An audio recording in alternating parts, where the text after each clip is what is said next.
It's out of my hands. You can never take away the power of my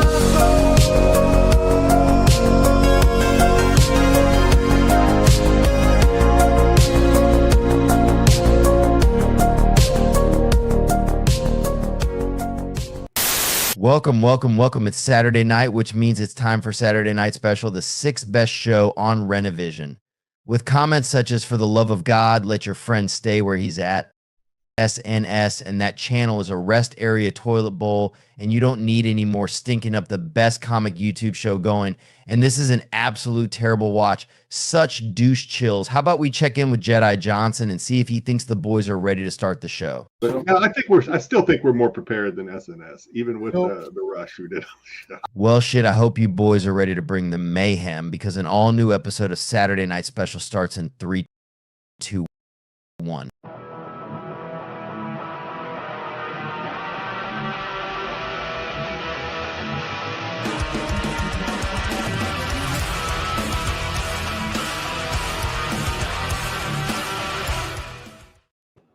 Welcome on in. Pull up a chair. It's time for the best damn show on this channel. I don't even care. It's time for some Saturday Night Special. We got a great show for you tonight. We got a new segment. I reached out to Sam's wife, and unknowingly to him, for the last week, she has followed him around, recording him as he sings. So we're playing a game called Is It Sam or Is It a Dying Animal? So we got that on tap for you guys tonight. That'll be great. That's so funny. We got the serious? No, I'm just no, I didn't.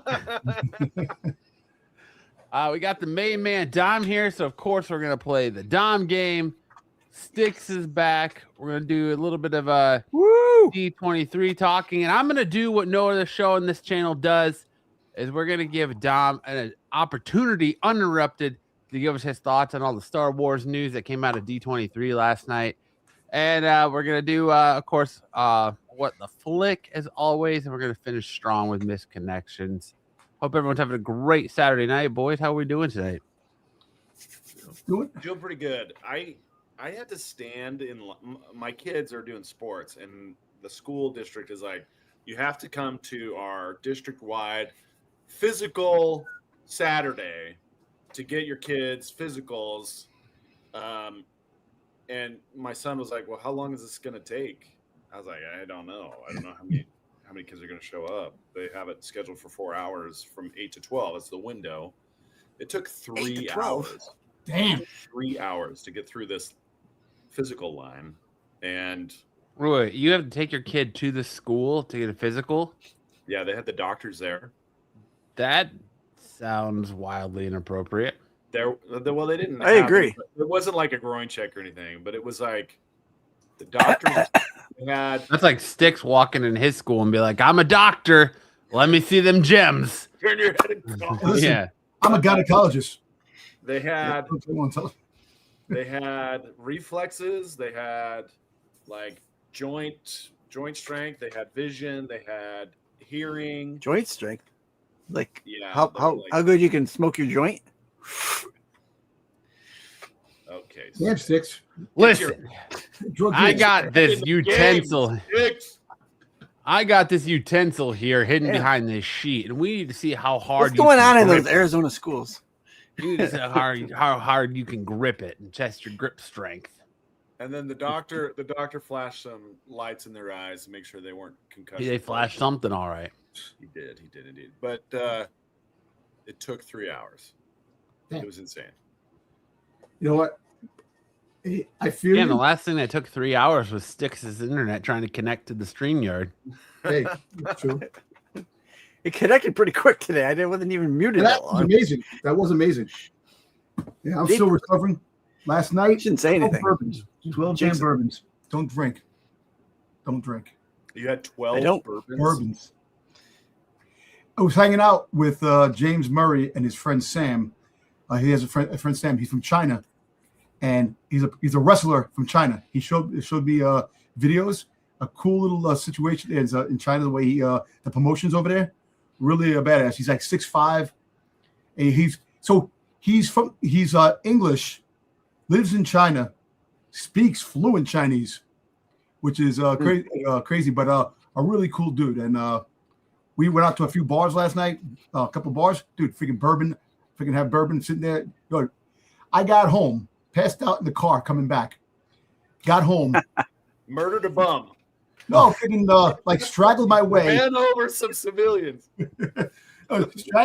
Strangled over like freaking this got. Push the people onto the train tracks. Oh man, no! I actually took a car, man. I took an Uber. Bourbon takes me to some dark places. Nah, I'll tell you, man. All I know is at the end, I got home. My wife is standing there. Goes, "Oh, it's nice that you're alive." And she goes, "You need help?" I'm like, "I'm sitting there." Took my shirt off. Figured that. Plopped down on the couch. I passed out on the damn couch. My pants were like halfway down. I was not. Let's be real. He wasn't wearing a shirt. He was wearing a trash bag. That was all he had left. He was rocking a Marco Deep V by the time he got home. Like the deepest of V's. Oh my God. Listen, I usually, if I drink, I'll have a couple of drinks here. I have not drank that much in a while, and getting wasted like that. Oh my God. I woke up this morning, headache. I'm still freaking trying to recover. I'm like, pants. Nah, I didn't crap my pants. I can tell you that. I didn't crap my pants, but I did. He wasn't wearing any pants. Pants disappeared. It's crap. Yeah, see, Tyson said I'm in jail, so it's a win. Definitely, man. It is a win. That's why his wife was like, "Good to see you're alive," because he came home with no pants on. Surratt says Dom's already doing misconnections. Yeah, hey, I was pretty wasted on the bourbon. Oh, speaking of misconnections, I think I found a banger of a one. It's pure poetry this week, so we got a banger of a misconnection. Yeah. That's great. I figured no, look at Buffy says, "Why my ass hurt? Why do I smell like pickles, Dom?" Well, we know the answer to the pickles. Nah, but we know the answer to the ass question too. Dom's ass probiotics. Way to promote it. There you go. Right into that promotion. There you go. Somebody was in there with their 5 o'clock shadow. Oh no! You want to know how Dom fights off hangovers? Dom's ass probiotics. Exactly. He makes sure that digestive gut health is ready to ride when he goes out drinking. Dom's butthole a friction bird. I said it to Tyson, and Tyson's like, "Yes, it's a great one, Matt." Oh snap! That's great. But so let's say what up to the chat real quick. GT Key Comics coming in hot with that high and thumbs up for the algorithm. Tyson says, "Happy Saturday, guys! Let's get this party started." Sam's egging everyone on for showtime. Of course, you could hear Sticks breathing throughout the entire intro. Blast Radius says Sticks needs to lock in. Because we have to talk about the casting and Never Eat His Rogue. No, listen, I actually like that freaking goddamn casting. People are complaining about it, but who cares? Kaza1 says, be sure to smash that like button, gang. So Tyson said, Buffy, good evening, everyone. Hope everyone is well. I like your avatar there, Sarah. That's great. That's the Samurai Cop poster. Yeah, Samurai Cop, yeah. It is. Mm-hmm. The Samurai Cop. All right, Sam, let's get this shit show started here. What you got to kick us off this week? Hey, we are digging in to a full-on conspiracy theory tonight. The conspiracy theory is that Guy Fieri never eats the food of the restaurants he reviews on Diners, Drive-Ins, and Dives. And this guy, Dr. Spaghetti, has done an exhaustive review of all of his episodes that are available online and on demand, trying to find some evidence of him swallowing the food that he acts like he's eating.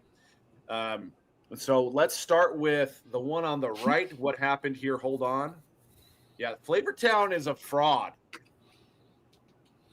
Uh-oh. All right, so this is supposed to be a pecan pie. Here, hold on.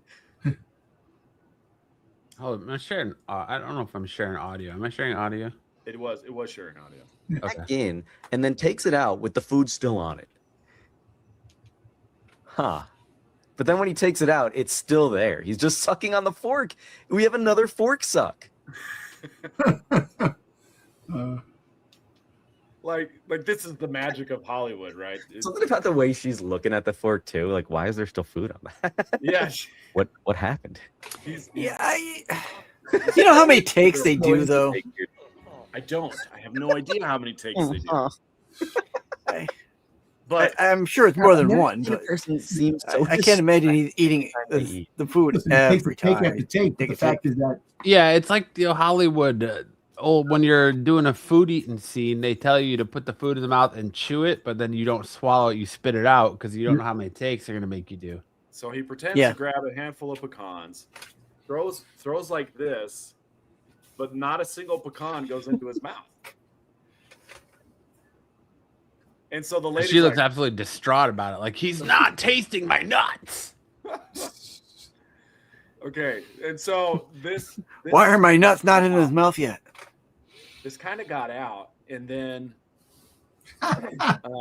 one of the other Food Network hosts got wind of it and responded to him. So if we go to the other video, Oh, joy, we're getting a response.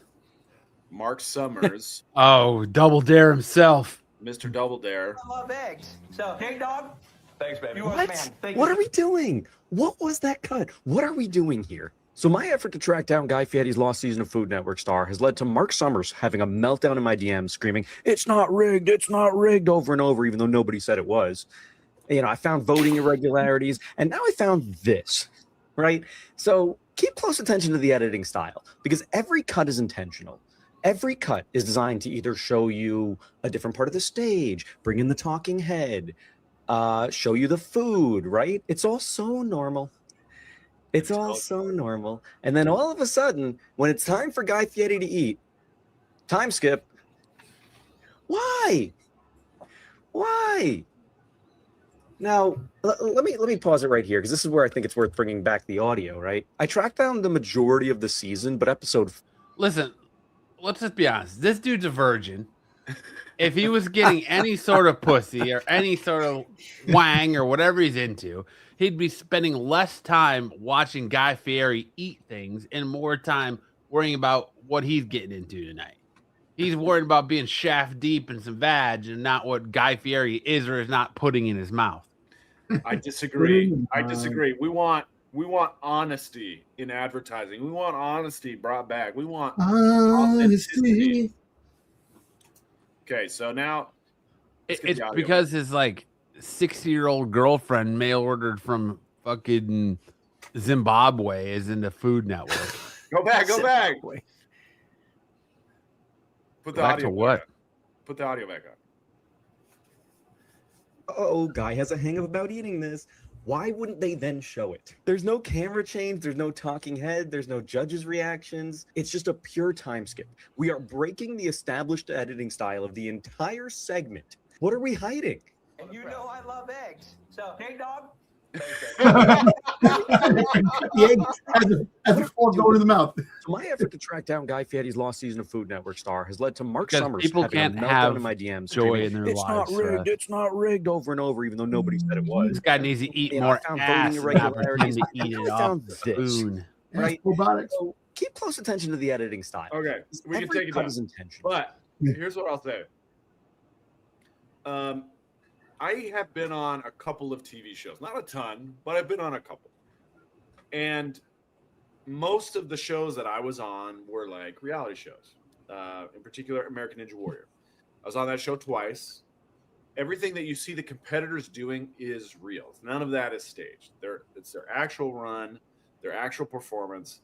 There's not like anybody who's given an advantage over anybody else. All of that is real. And you know that it's real because there are some seasons where there are no winners. Some seasons where everybody fails at the course. There are some things that are kind of drummed up for the drama, in particular audience reactions, the B-roll.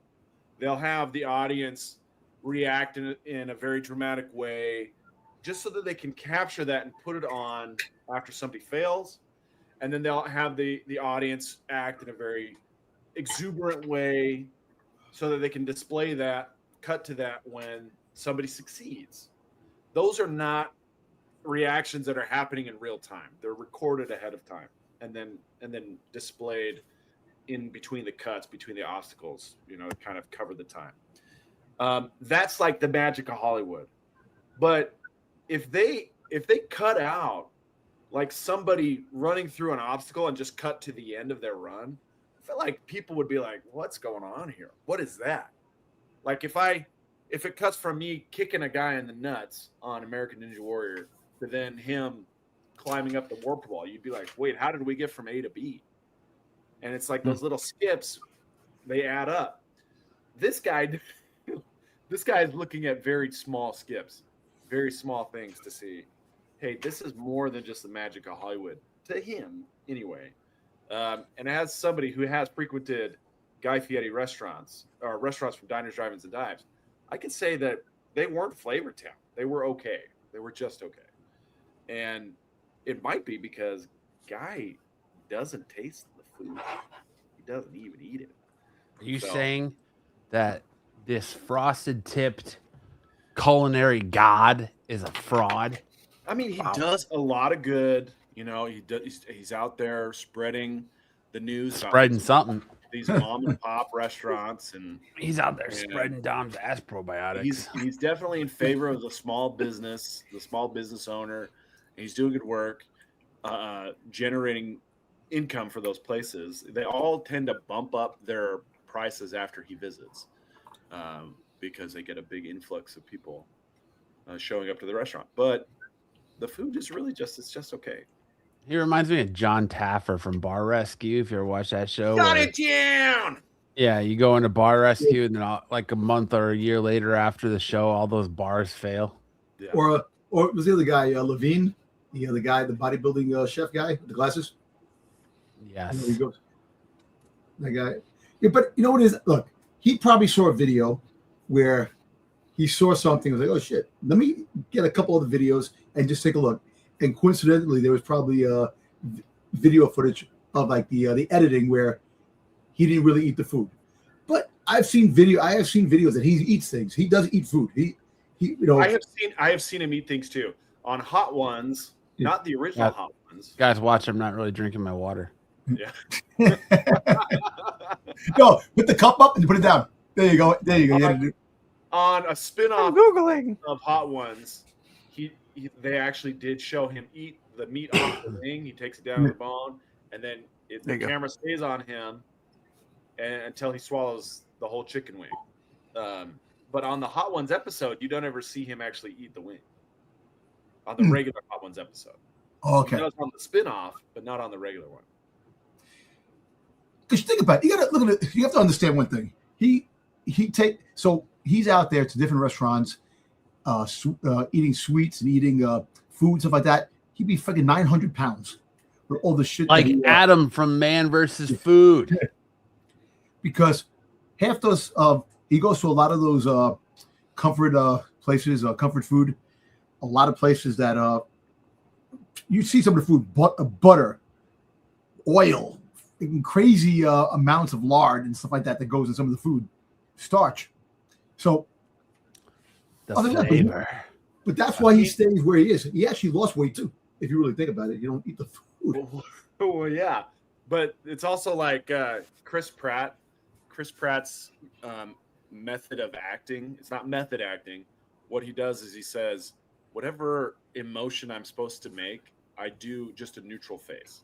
I try never to wrinkle or my eyebrows, and I have to always like try and keep the wrinkles out. So he never like makes a face. If you watch everything, he's always making like a very neutral face, a neutral expression, and it just fills every moment with that dumb face. Sticks is falling asleep. Wake up! Sarah says Bobby Flay is a player for real, married to Stephanie March while banging January Jones, White Queen. Respect. He's got a thing for month. He loves months. March, January. But hey, listen, it's probably a lot of the people.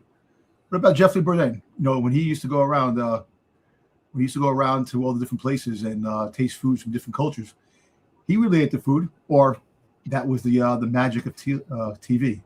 Who? He didn't really eat the Anthony Bourdain? Yeah, Bourdain, yeah. Bourdain, yeah. Oh. I want to know if the dude from Bizarre Foods actually eats. Oh, yeah. He had bugs, Anthony, insects one time. Anthony or Zimmern? Yeah.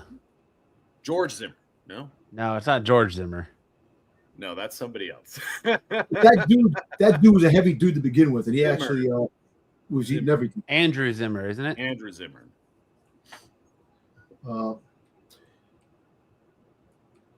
Hans? No, There's a I don't know. Andrew Zimmerman. it's not Zimmerman. It's Zimmern. Zimmer. Oh, Zimmer. Yeah. Oh, sorry. There's a dude on YouTube. It's like It's not Liefeld, right? You can't call no him. food review show something on YouTube where he goes to all these different countries and eats all this food. Guilty pleasure when I doom scrolling, I'll watch his stuff, but Nice. no, nobody's watching Rob Liefeld fucking crash out on. Dude, How you doing, dude? Yeah. not dude. Are you Fuck. gonna show that? Are you gonna show that right now, or you got that later? I mean, I can't show it right now. I wasn't Yeah, even going to that's talk about that. I was going to let it go just because it was days ago, but I'll share Rob Liefeld's crash out. I don't give a shit. Let's watch Rob Liefeld do what Rob Liefeld does best and crash out on whatnot here. On his fans. It's a custom comics, baby. I'm never doing anything with Absolute Batman. Take that all the way to the bank. I would do an Absolute Batman cover for $1 million. Okay, so it's definitely not happening. He says right here, I will not do and I wasn't even going to do this, but this is what pisses me off with how much of a fucking hypocrite this dude is. I would never do a Batman cover. It does not. He said it doesn't pay for me to do a Batman cover. This motherfucker really, literally did a Batman cover to The Long Halloween. Yeah. He did a Batman cover. People forget. Guys, I don't what a think waste Rob of my time to forgets. draw Batman. What an absolute waste of my Absolute time. waste of my time to draw Batman. Whatever Batman it is. Do you think if I did that, I'd have an 8.5 hour line? Oh, I got one without it. Okay. Dom, On three. you saw him at San Diego Comic-Con. Did this dude have an 8-hour line at San Diego Comic-Con? No, he was talking to one dude. I walked right by, and I said, "Oh shit!" I go, "Hey, Rob, can I take a picture with you?" Sure. He goes, "It's San Diego Comic-Con." He goes, "That's the least I can do." You know who had an 8-hour line at San Diego Comic-Con every goddamn day? Did he Scott ask for Snyder. $50? Yep. Scott Snyder. Yep. It wasn't this guy. On two, on one. Guys, I'd rather take meetings with people. And Daniel Warren Johnson too. Had a long ass line. And all that. No, but you're not taking any meetings of people wanting to make a Brigade movie. Let's be honest. Other stuff. I don't need Batman. I've never been a Batman guy. Where's my profit movie? And my career only got bigger and hotter and stronger. Your Dead career Rock. got bigger, hotter, and stronger from Marvel, bro. Okay. Let's- I gotta play one of these. One of these gotta be the right one. Work for hire is Let's see garbage. I'm not into it. The guy that asked him the question about Absolute Am I Batman going says, to grab you by the short hairs? By the short hairs. he said, "I just want to see your art on Absolute Batman, dude." And then Rob just loses it. Yeah, I get it, King Chase. I understand it, and you got my answer, dude. Call me dude again, and I'll. You know what? I don't. You gotta go. I'm not your bro in the bar, okay? I'm Rob effing Liefeld. Bam, my pro shop. Congratulations. I'm Rob. My Rob shit doesn't stink. Liefeld. Effing Liefeld. Yeah, he thinks he's Seth Rollins. Seth freaking Rollins. Right? There we go. Let's try this one. Dude, Use this one better. what are you trying to play? I'm technically not an educated person. Gotta wait for Sticks for 6 hours for him to hit this fucking video. But anyways, like I played. I don't want to. I'm already blocked by the guy, so I don't give a shit. I don't want to sit here Me and too. trash on him, but I like, didn't even do it. you can't ask him a simple question without being blocked. He just rage baits out on everybody. Like, Look, I'm going to be look. You know, I understand certain aspects. You know, he made a lot of money, and I'll keep saying that he made a lot of money from his artwork. He definitely did. You know, he's up there, this and that, and you make that money up there. You know, you could somewhat be a scumbag. You know, but if you're a scumbag through and through for every damn thing, because you want to be like that. You know, and meanwhile, we're the ones that paved the way to make you rich, buying your art because you know that when it first came out, we liked it. Then you know you start thinking that you're the shit when you left Image and went to your own thing. You know, you make fun of McFarlane. You ever see when he freaking says this about McFarlane? That McFarlane can't scratch the surface of what he does and stuff like that. You know, about things. About the toys. So. When McFarlane was doing the toys, he said something about toys with McFarlane and made a comment. McFarlane, but and look, he probably got probably a lot of people out there that got him up to that point where he gets aggravated. You know, and you get to hey, look, that's what's going on now. Think about it. Look at all the shit that's going on now with the D23, with all the stuff that's going on with the castings and stuff like that. There's so many people out there that are saying stupid things. Oh, I'll give you another one. Figures, action figures. The prices are raising again on figures, like $30 figure. And the people who designed them, they had to block everybody because they were coming after them. They were freaking harassing the people who make the figures, complaining about the prices. And it's not them. So people as us, you know, we tend to definitely get out of hand sometimes, and it makes you get that type of way. But of the videos that I seen of Liefeld, you know, I can understand the frustration sometimes, but you don't sit here and shit talk Marvel and be like, I left Marvel and my career only got hotter. Homeboy, I remember a time, I believe 1995, where Marvel offered Todd McFarlane $3 million to come back, and McFarlane said no. But you know who didn't say no? Rob Liefeld and Jim Lee. And then Rob Liefeld came back and got Captain America, and that's when we got the giant-chested Captain America. Yep. Don't sit here and say I'm not going to do. I would never. I want $1 million to draw out an absolute bet. You want $1 million to draw a cover for one of the hottest comic books that are outselling your books?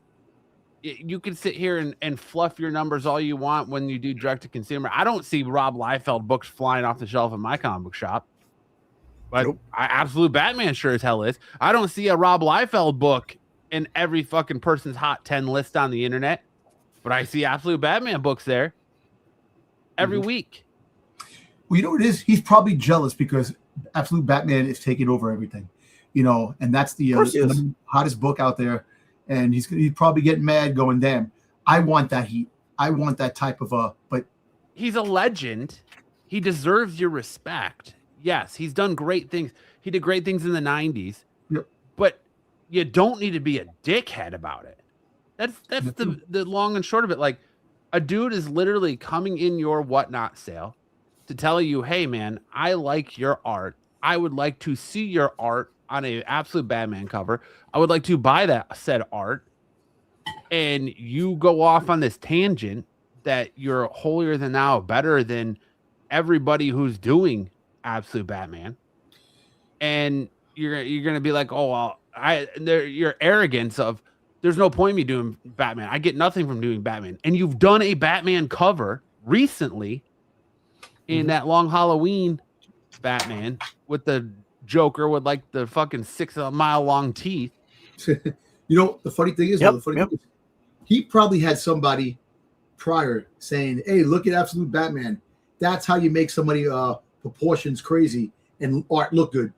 And they probably turned around. He probably got pissed at that. And that's why the Absolute Batman. Somebody probably said something to him that freaking that irked him about Absolute Batman. And that's why he went off that tangent. You know, look, there's three sides, like I keep saying, three sides to every story. His side, their side, and the truth. You probably didn't see off screen or before that somebody said something and it irked him. So when he hears Absolute Batman, he probably just said, guess what? You're doing a show on the internet. You're opening yourself up to criticism. You're opening yourself up to everybody, Tom, Dick, and Harry's opinions. And you can't, like, are you really going to sit here and tell me that because he called you dude, it deserves to be blocked? What's up, dude? Like when I was blocked with him, I went through on a live episode of Absolute Geek, Kyle and I went through Major X and just shit on it. And I was live tweeting him as I was shitting on it on the show, and we got blocked in 4 minutes. I remember that. That's No, but it's funny with Rob Liefeld saying, "I'm not your dude. I'm not your bro at the bar." I mean, respect. I respect him as a creator for what he's done for the industry, but dude, your time has passed. Like, there's a reason why you got mad that you weren't invited to an after party and left Marvel, took your ball and went home, and now you're redoing Young Bloods again. And yeah, you're saying it's sold out, but I'm pretty sure that it's most comic book shops now, when it comes to your stuff, order on subs and they don't order a lot of overstock. And mostly all books nowadays go to second or third print. So I don't know. I feel like there's some little bit of fluff and ego there that's not being shared behind the scenes. Tyson says he kills everything he touches. But I didn't want to go off on a Rob Liefeld tangent, but I will say, the only thing I'll say about Rob Liefeld is that I went into his Whatnot stream once, and all I said was, "You have great art. I've seen better, but you do have great art." And he blocked me. That's so insulting. Oh, damn. I don't think that's that bad. I mean, there are better artists than him out there. And he was like, "You forgot to spit on it before you decided to deep throat me." Blocked. It's like telling a woman. It's like telling a woman. He goes, you go down on me good. I've had better, but you've gone down. Oh, come on, man. Me? You kind of fucking shit on that person. That's why he blocked you. I would have blocked you too. Hey, truth hurts, I guess. It's just the ego, man. He doesn't need to. I get, like, I sympathize with the guy. He gets a lot of shit. People shit on him a lot. So I get that if you he takes, including this show. Well, this show, every show, just about every show.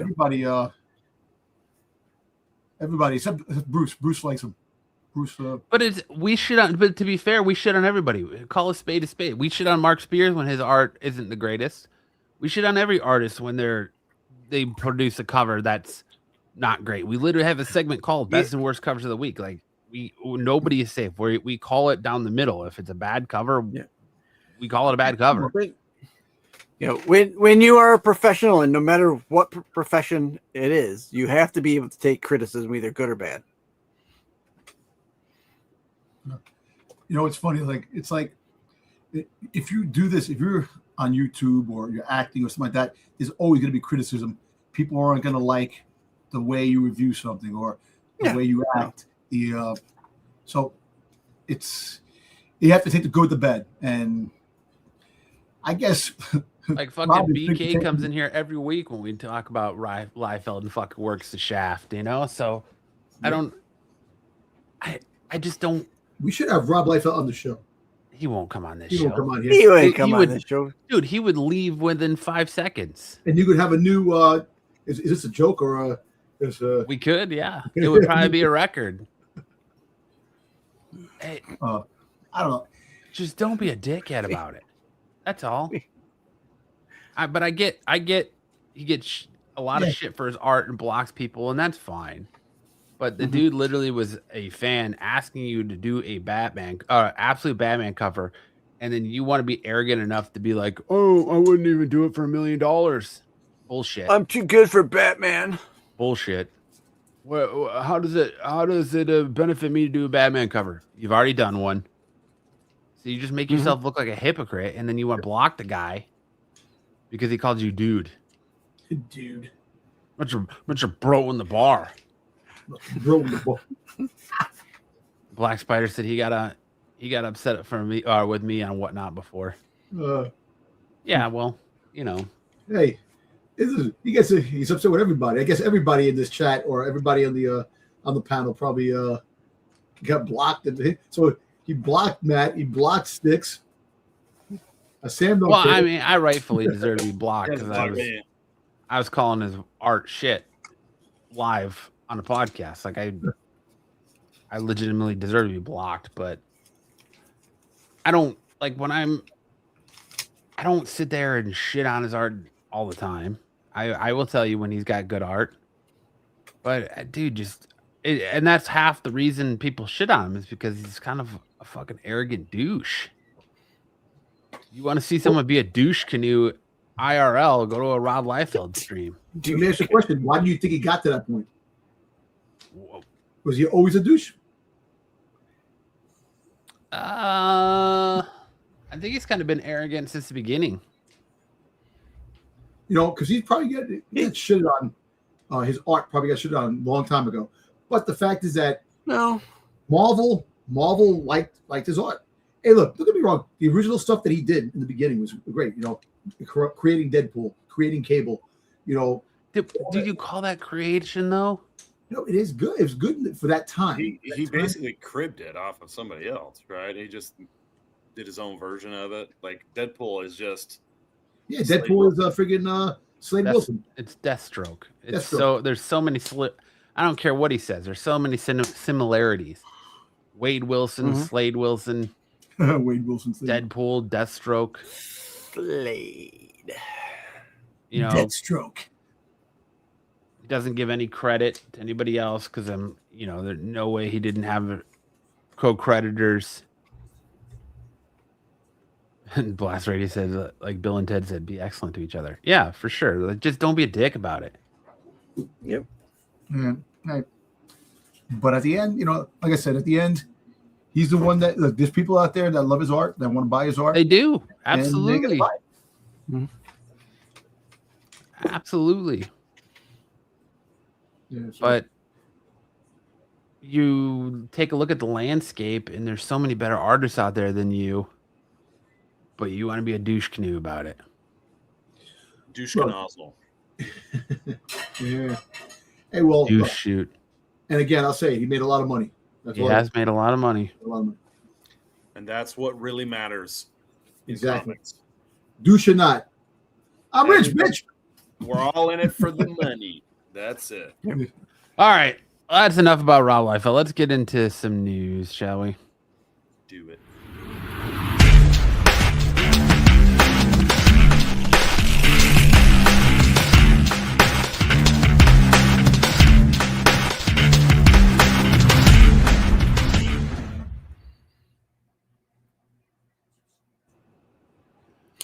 All right. Well, last night we had a big presentation by D23. We had the Marvel panel where we got to see the second trailer for Avengers Doomsday, which is actually just the trailer they showed in Hall H at San Diego Comic-Con. Verbatim. We got the casting announcement for the X-Men, which we'll talk about. But I wanted to give Dom a little bit of time because I know they're going to talk about it tomorrow night, and I debated whether or not I wanted to take content from the Star Wars show because God knows they need the views and they need the help. But at the same time, I was like, my boy Dom is going to sit here and get disrespected and get talked over, and Marco's going to cut him off, and Wayseeker is going to sit there and fluff his haircut and, pat his napkins after he kisses his jizz-covered nubs. So I want to give Dom a little bit of a moment to uninterruptedly talk about the Star Wars announcements we got. What he thinks about the first look at Starfighter. I don't know if you saw the leaked footage that came online. The first stuff about Starfighter. The first stuff about Ahsoka Season 2. What Mando Grogu, where we're going with that. The Lego Star Wars stuff. I'll give Dom a few minutes to give his uninterrupted thoughts about the news that we got out of D23 as far as Lucasfilm and Star Wars is concerned. Hey, I do like the fact that they showed the first trailer for Ahsoka, and I'm psyched for that. I think it's going to be really good, and it looks like it's going to have a lot of callback, a lot of flashbacks. JJ's favorite things in TV shows, flashbacks. But Yeah, Starfighter was actually pretty. I like Starfighter. I actually like the little event that they gave, the little video, and I'm looking forward to that. I'm really looking forward to that. The Lego, the Mando Lego, that actually looks like fun. I want to see that. I love the Lego TV shows, and let's put it this way: next year is definitely going to be a huge Star Wars year with the 50th anniversary. So the people are getting psyched now, and I'm going to enjoy every moment of it. And look, I'm not going to talk a lot about it, get in depth. I do want to get, when something else comes up later on, I want to talk about. But I'm very happy for what we got. And, D23, actually, this was like one of the better D23s that we did get, if in a long time, if I'm not mistaken, between the Marvel stuff and the Star Wars stuff. We got a lot. So Star Wars. A lot of it was remakes or not remakes, but sequels though, and that's continuing IP. Yeah. Well, go look, on. All right, what? Coco, what 2? Coco 2, Incredibles 3, Frozen 3. What else was there? What else? What's the other one? Oh God, there was another one I just saw today that they wasn't announced. Tangled. No, Zootopia 3. Zootopia was announced. They showed the live action Tangled. We got a little bit about the live action Lilo and Stitch 2, which I got a slide in there for later. Hey, Cosmic, no. Star Killer, I really wish, but I actually think that person they showed with the double-bladed lightsaber in the Ahsoka is actually Merrick. That's what I think it is. I think before he died, and he was wearing the armor. I think it might be Merrick. So we'll see. I liked all the casting for X-Men. I thought that was fun. Finally getting to see the core cast of X-Men. They got a girl, the actress who's playing Storm. She's pretty and definitely fits the bill of Storm, which about that. Hey, look, the one thing I'm saying, people criticizing Rogue, I actually think that's a fantastic choice. Yes, jump at the gun, Dom. You're jumping the gun and all the other news stories. I'm sorry. I'm just because I'm just thinking about what I've seen. I give you a fucking inch to talk about Star Wars, and you take a mile to go everywhere else. See, that's why Marco cuts me off. I take an inch. Nah, but thanks, man. All kidding aside, the Star Wars stuff, I'm happy about. So we got the first trailer for. I can't wait for the full trailer for Starfighter. We'll probably get maybe in December. The world looks cool, because I saw the little teaser they did, and I like Ryan Reynolds Ryan Gosling's jacket. Yep, that looked cool. I like the world. The world looks really cool. I know a lot of people were making fun of it, calling it Water World and Star Wars, but it looks pretty dope. I like his name is Cade. They took the name Cade from Cade Skywalker in the Legacy, Star Wars Legacy, so that name is now canon to canon now. Cade. The only thing is that we're waiting to see if Amy Adams is Mara Jade, man, and the kid is freaking Luke's son. That's all I'm hoping. Mara Jade. Hey, that's what I want, man. That's something. I know that's what you want. I don't think it's gonna go. It's something I want, but what I'm gonna get it? Nah. No. I want Star Killer. Gonna get that? Nah. Mm-hmm. Gosling will be a good fit. He'll bring the whole family, including the wives, to the movies. Well, his wife is in the movie too. She's an alien. Buffy says, Dom, you don't know what you're talking about. Sorry, I thought Dom might feel a little weird talking about Star Wars without Marco's input. Hey, thanks, Buffy. Yeah, I know. The whole fact is that it's going to be a very busy year next year with Star Wars stuff, and I've been seeing people saying that they announced a re-release of the original 70s theatrical cut. Is that real? Yes, yes, that is real. That's real. It's going to be an IMAX. I'm definitely going to see it in February. It's the original where Han shot first, so it's going to be something on IMAX. to see New Hope on IMAX. It's going to be great. I'm happy about that. So there's a lot of stuff that's going to be dropping next year. It's going to be a shit-filled Star Wars year, 2027. So, but I had friends that went there at the D23. They gave away Crocs. They had Crocs or some of the special giveaways, cars, Crocs, and pins, and a whole bunch of different things. I want to go to D23 once. So D23 is like whole H. It's like a big whole H. Yeah. That's what it really is. Yeah. So, yeah, Cosmic is going to be a great year for Star Wars. I'm happy for it.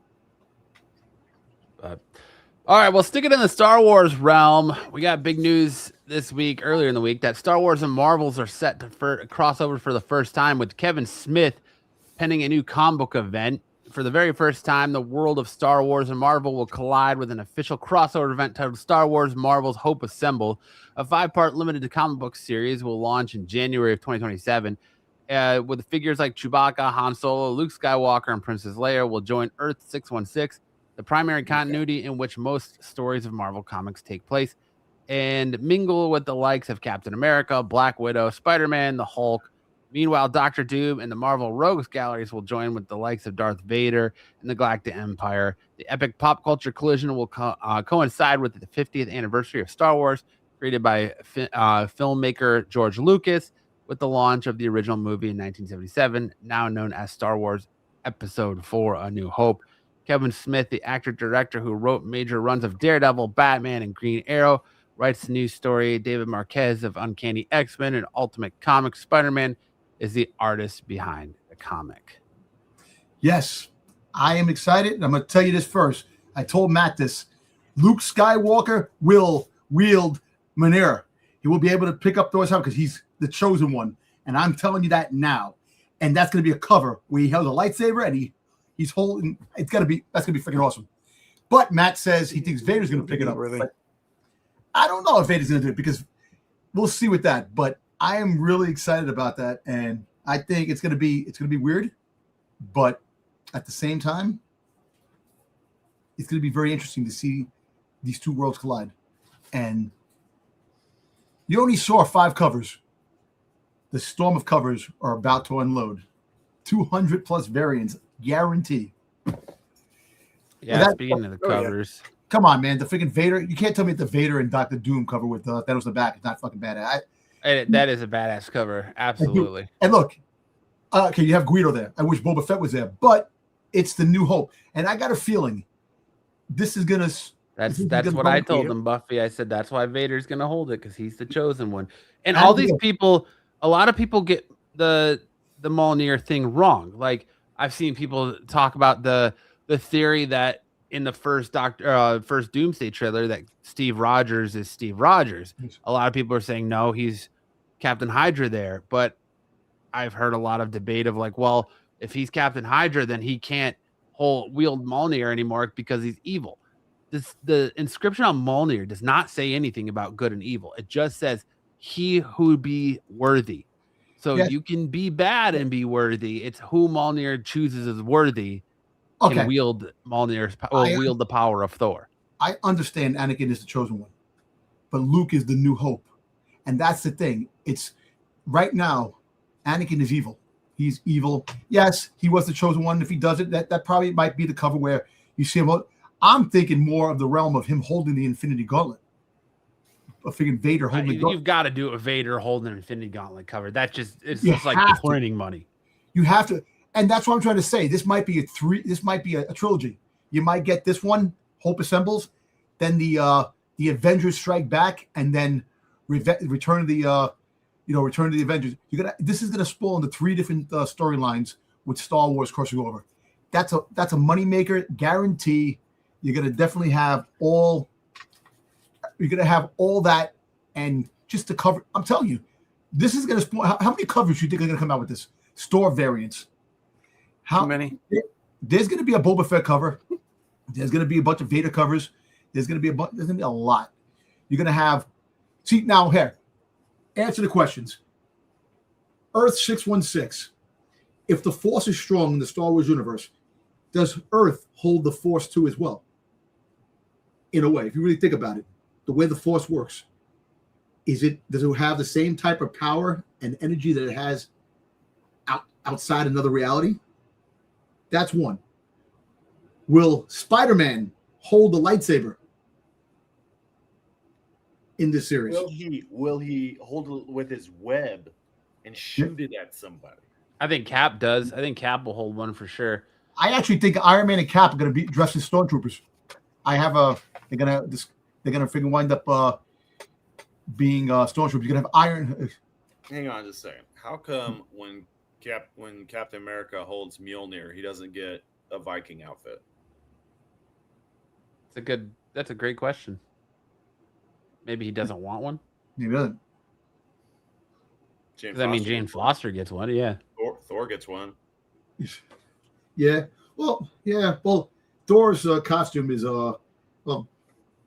he wears his costume underneath his clothes. I guess it's like I don't know. Like Superman. Superman changes the freaking Superman in a damn. RP says, "I wish they had Dom as a consultant." I wish so too.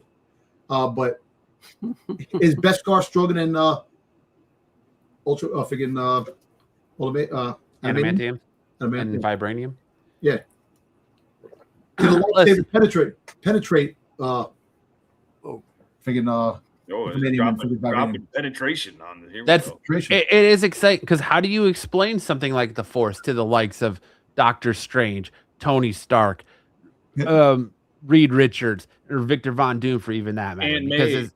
Aunt May. Is Doom going to look at the Force and want to look at the Force as a magic? Like, how do you explain all that?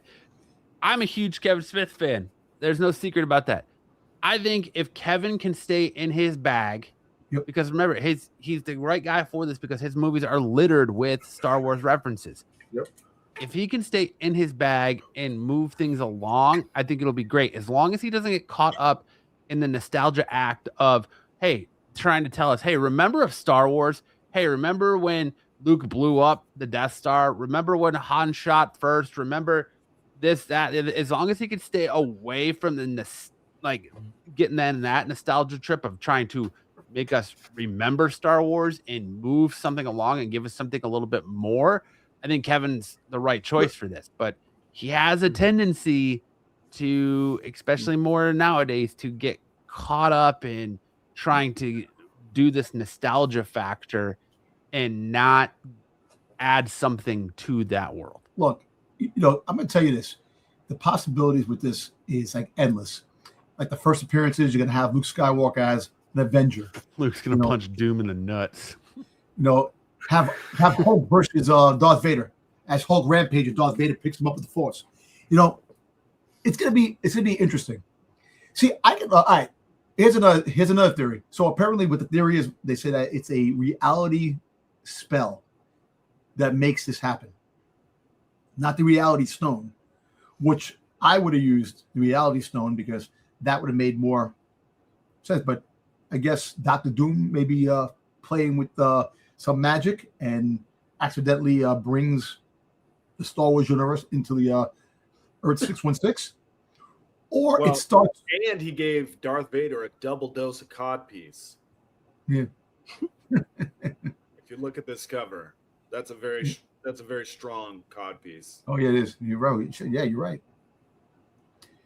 But another thing, could this story possibly begin with a kid playing with action figures and had Star Wars and Avenger and they're playing and he falls asleep and this is his dream? That's how it goes. That's how it starts. A kid playing with the toys, and his mind gets like what are the dark magic or something, and his thoughts of that becomes live action.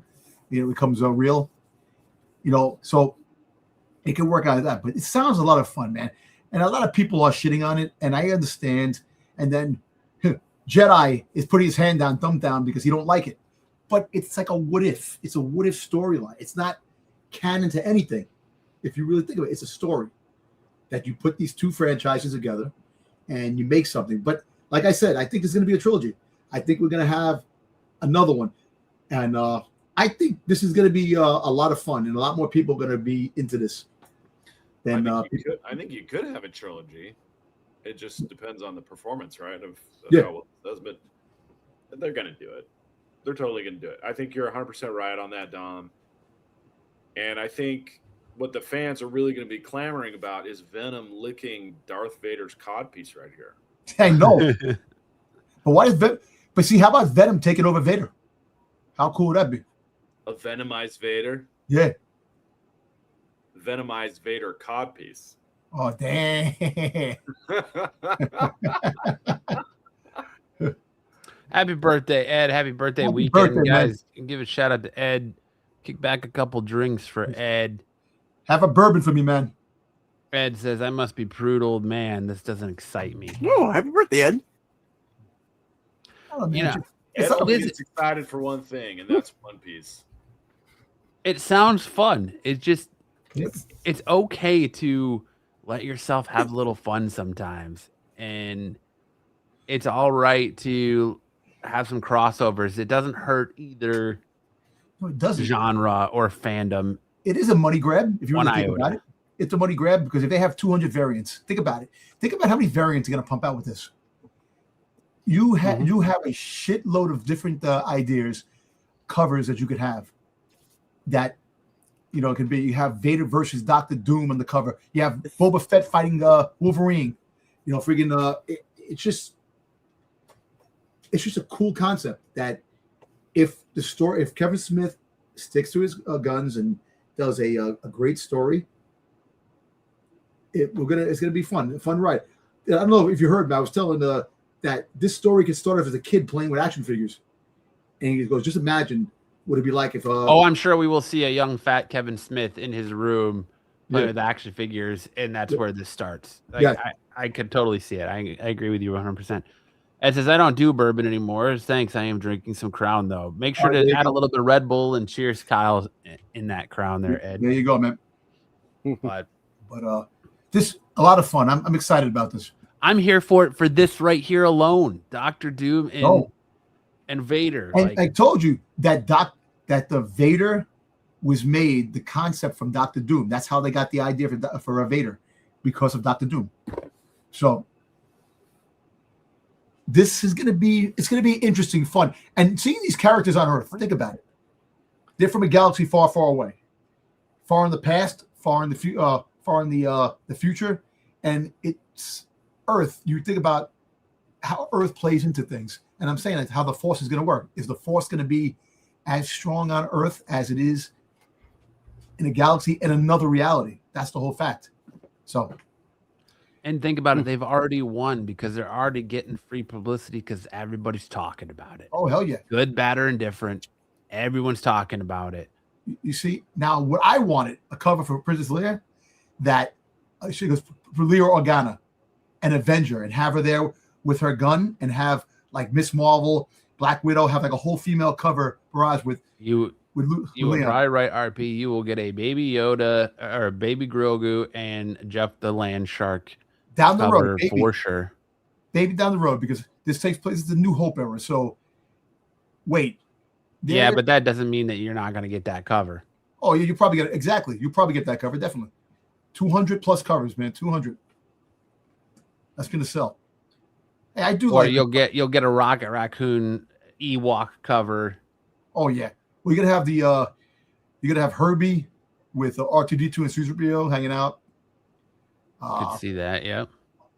You're gonna have definitely Rocket Raccoon with the Ewoks, and definitely Rocket Raccoon with the Jawas, because Jawas like getting junk and stuff like that and selling stuff. Rocket Raccoon is always I need that. This is Marvel, so we're probably gonna get a Princess Leia, a slave Leia, a slave Black Widow, a slave Sue Storm, and a slave Wanda cover all together on a beach somewhere.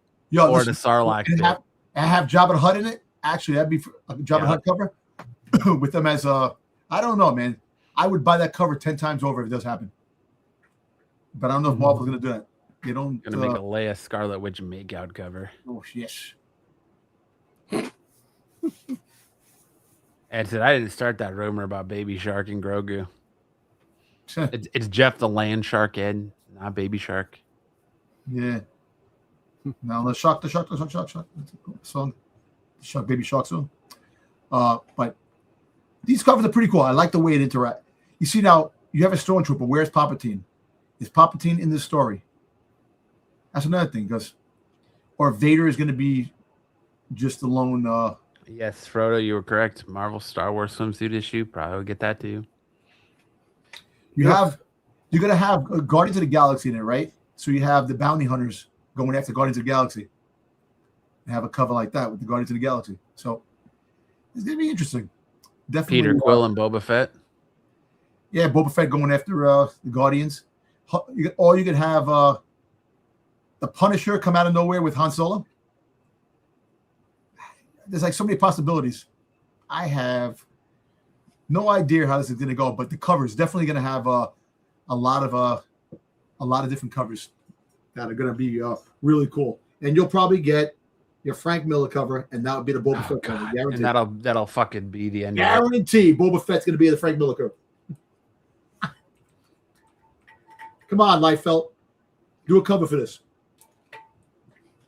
I'm too good for Star Wars. You want to know what Liefeld just said about your request? Get the hell out of here with that shit. Liefeld just said. Oh yeah. You know what you're gonna get? You're gonna get a Mojo and Jabba the Hutt cover. It's not like I say Marvel. I just think it's going to be fun. It's exciting. This has never been done before. This is brand new. This is of all the crossovers that they ever had in 50 years. They never did this before, so that's why I think this is going to be definitely a fun ride. No, it's not going to save anything from Marvel. Like, no, what? But does Marvel really need saving right now? They need to, I mean, I guess creatively, but yeah, this is why they're doing this. It's not like DC is in that greatest shape either. I mean, outside of absolute stuff, they're right. Only from themselves. Yeah. Their mainline creative ain't much better than what Marvel's giving you right now outside of the absolute stuff. Okay. Now this guy, the artist who's doing it, he's a pretty good artist, right? What did he do before? The guy who's drawing it. He did a lot of Ultimate Spider-Man stuff.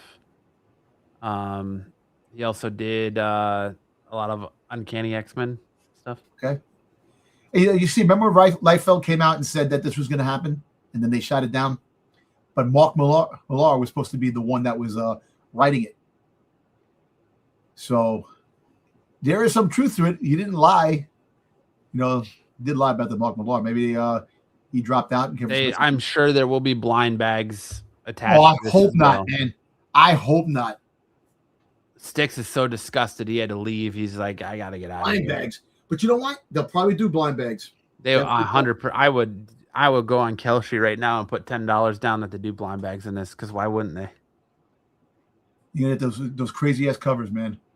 Oh my God, the foil Boba Fett cover, fighting Wolverine. But it's all right. We only have to wait till January of next year for this, so it's not like it's tomorrow. I'm sure they have plenty of time to announce blind bags and millions of covers. Probably like next month, you'll start seeing $9.90 cover price for this shit. You'll see some covers. They'll start revealing some covers from some variant covers. Just like not enough Doctor Who.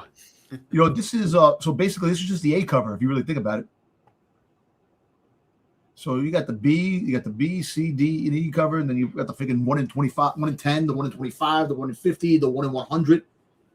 Watch. The 1 in 1,000 will be the Boba Fett cover. Maybe. You see in the background, Thanos. That's old style Thanos. That's like 1970s Thanos, if you think about it. Early 80s type of Thanos. But then you have characters that weren't even around at that time frame, like Deadpool. Yeah, exactly. So Deadpool's in there. I don't know why Deadpool's there. So Deadpool is there. But just funny, you see Aunt Beru and friggin' Uncle Owen, and people are making fun. Why is he there? Because this is an obscure cover. You got the Human Torch. You got Tusken Raiders and Banthas. You have the Shield helicarrier. You got Deadpool, Jawas. You got Hawkeye, and Obi-Wan Kenobi. it's an interesting cover. So that means Daredevil's in it, and Daredevil is gonna be fun. It's gonna be a lot of action. I'm telling you, I think people are reading too much into the cover art on all this and not just give issue 1 a chance. Yep, I know. Maybe we'll see some Predator Alien universe too. Yeah. Hey, listen, I'm hoping that you have Predator versus Star Wars universe. That'd be great too. So this can open up doors for Lucasfilm to finally do crossovers with other properties after, because remember, they don't do crossovers with anybody. Lucasfilm does their own thing. So they were supposed to do Turtles. I know you know this, Matt, because you're a Turtle fan, that they had prototypes made for Turtles and Star Wars. And it didn't happen. That's why they did the Star Trek Turtles. Buffy says, if I spend $20 on a blind bag and get a Liefeld cover, someone's house is getting burnt down. Is Liefeld going to do it? You'll probably get the friggin' Get the hell out of here with that shit. Out of here with that shit. What's her name? What's the girl? The Asian chick that does the covers. What's her name? Peach Momoko. Peach Momoko. There'll probably be a Peach Momoko cover. Oh, I'm sure there will be. There 100% will be. We'll get a flops cover. What do you think? Uncle Ben versus Uncle Owen. I mean, Marvel's probably going to have all their best of the best. Give you a variant cover on this. To me, it doesn't look like they're trying to save Marvel. It looks like they might be trying to save Star Wars, because everything Star Wars has kind of been in the shitter, and everything Star Wars just kind of gets shit on. So maybe they're trying to rejuvenate Star Wars comics. With this, with comics, they need to boost the sales of Star Wars comics. But look what they're doing, though. Like, they're not steering in. To me, this is kind of like a look at like getting away from all that woke bullshit, because they're not who's not on these covers. There's nobody from the new trilogy, nobody from the sequel. It's the New Hope. It's from the New Hope timeline. Exactly. And they chose to go old school, go back to the originals to sell this, versus including, your Rays, your Finns, your Poe Damerons. You're getting old school Star Wars here. And that's choosing to lean into the old school more than the new school. Now, also, this can make the toys big too. So we have the Lego coming out. That's a crossover with Star Wars and Marvel. So I'm thinking your Legends figures with Black Series crossing over, some Funko figures. What if we get a relaunch of the original Kenner line with the Kenner figures and then Kenner Marvel figures as well? You know what? Hey, listen, I got a feeling next year they're going to be doing that. I have a feeling they're going to relaunch for the 50th anniversary. Bring back the original figures. They know once Leia says Luke Cage, Han has no chance. True. That's even true. He wants to take her out for a cup of coffee. Frodo says, I will be there day one for a Walt Simonson Star Wars comic with Beta Ray Bill and Chewie. Hey. There you go. See, people are excited about it. I don't understand why people are hating on it. Yeah. It's exciting. Imagine having a Hulk, rampaging Hulk, and Darth Vader just doing this, and you see the cup. Just going to be really cool, man. Give it a chance. Read issue 1. If you don't enjoy it, fine, but at least you gave it a chance. Don't poo-poo it before we even get anywhere.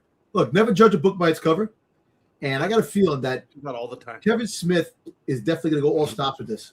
And that's what we're doing here. We're definitely gonna have a fun time with this. I just the possibilities, man. Hey, Uncle Owen made the cover. Exactly. How many covers you have Aunt Beru and Uncle Owen on? Not many. They should have a Uncle Ben, Aunt May, Uncle Owen, Aunt Beru wife swap cover. Wife swap cover. Have them sitting in Tatooine in the hut drinking, going, "This is a nice place." It's too standing. Uncle Owen and Aunt May going on a date after Beru and. You need to have Beru. Jar Jar Binks. No. You need to have a cuck cover. You need to have Uncle Ben engaged in coitus with Aunt Beru and Aunt May while Uncle Owen sits in the cuck chair in the corner. You need that cover. That's needed. You have Luke. I want to go down to Tashi Station. Shut Jar up. Jar and Deadpool. No, The fuck Marvel that. Universe? I'm out. I'm out right there. If you got a Jar Jar Deadpool cover, I'm out. All kidding aside, there's some print. There's artwork that was made, print work of Boba Fett and Deadpool. Like they blew up something and they're giving fist pumps to each other. So you probably have a Deadpool Boba Fett cover. And they also had the rap videos. That's a Dom fact. That's a Dom fact. Have Liefeld draw that cover. Sounds like a bunch of elephant skins going at it, man. That would be oddly specific. Matt, do you have something to tell us? No, just saying. It's Kevin Smith, so I mean, I wouldn't be surprised if you get a cut cover.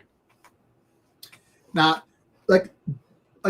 shoot out. Like, what cover would you want to see, Matt? Like, all kidding aside, you're joking with that the Aunt May stuff, but a cover that you think would be a cool cover. I mean, I like the idea of a cut cover. I think that needs to happen. Uncle Owen and Uncle Ben in the sauna.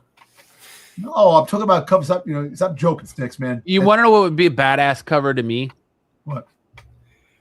If you have a cover of like, I don't know why, but I love the like face covers where you're like if you do like two people's faces, like a Goku and a Vegeta face slashed together, or it would be sweet if you had like you're looking at a cover and it's Darth Vader and Doctor Doom. Their faces are split in half, and one half is the mask and the other half is their scars. So like you see Vader unmasked on half with mask on the other half, and then you have Doom, same cover.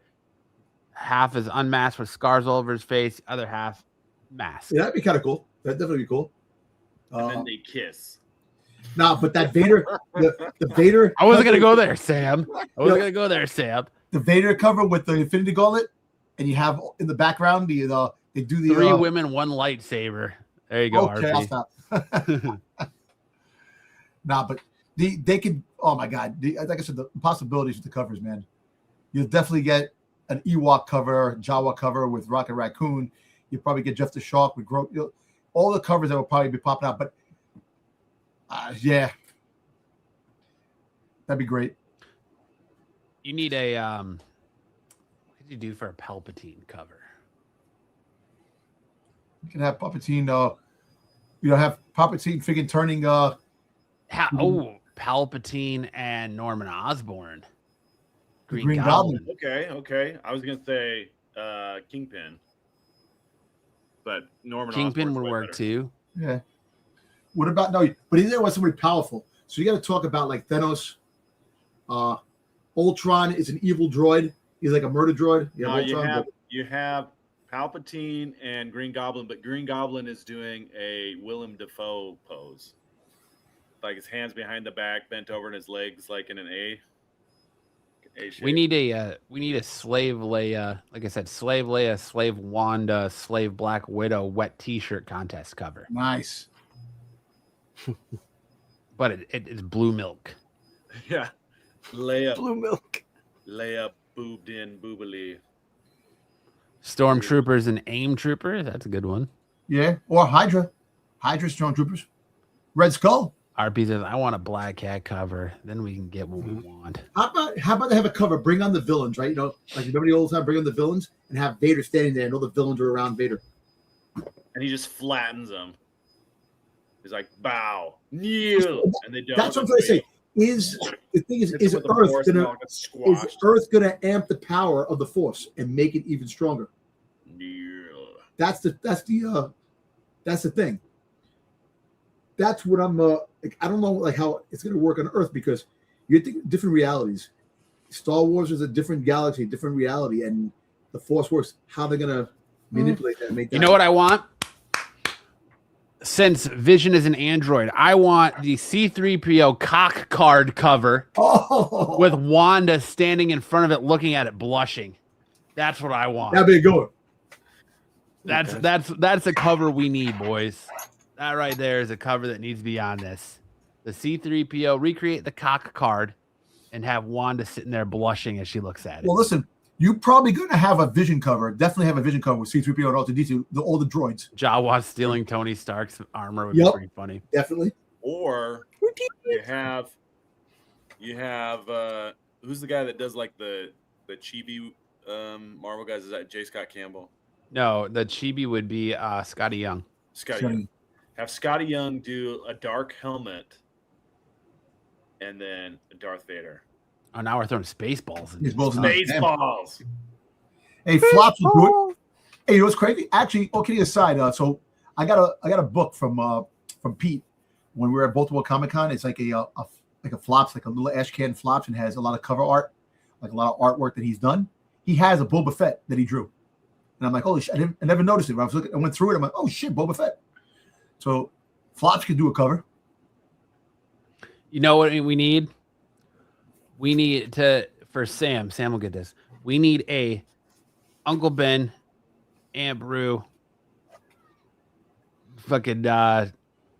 Yamcha. Yamcha cover. All in a crater just killed. Yeah. Uncle Owen, Uncle Ben, Aunt Brew, all in a crater just killed. Just cover. That's what we need.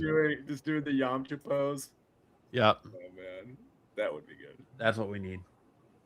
Deadpool's gonna be part of this, man. I don't even know, man. Deadpool.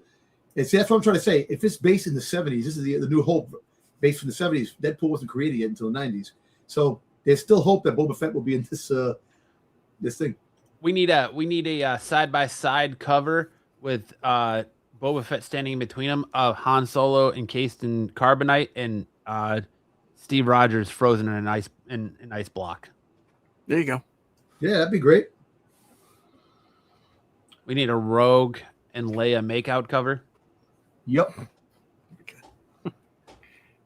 That just upset Stick. I know. That's cross the line. Cross the line. Damn out. Matthew. Listen, I'm telling you, I want that cover.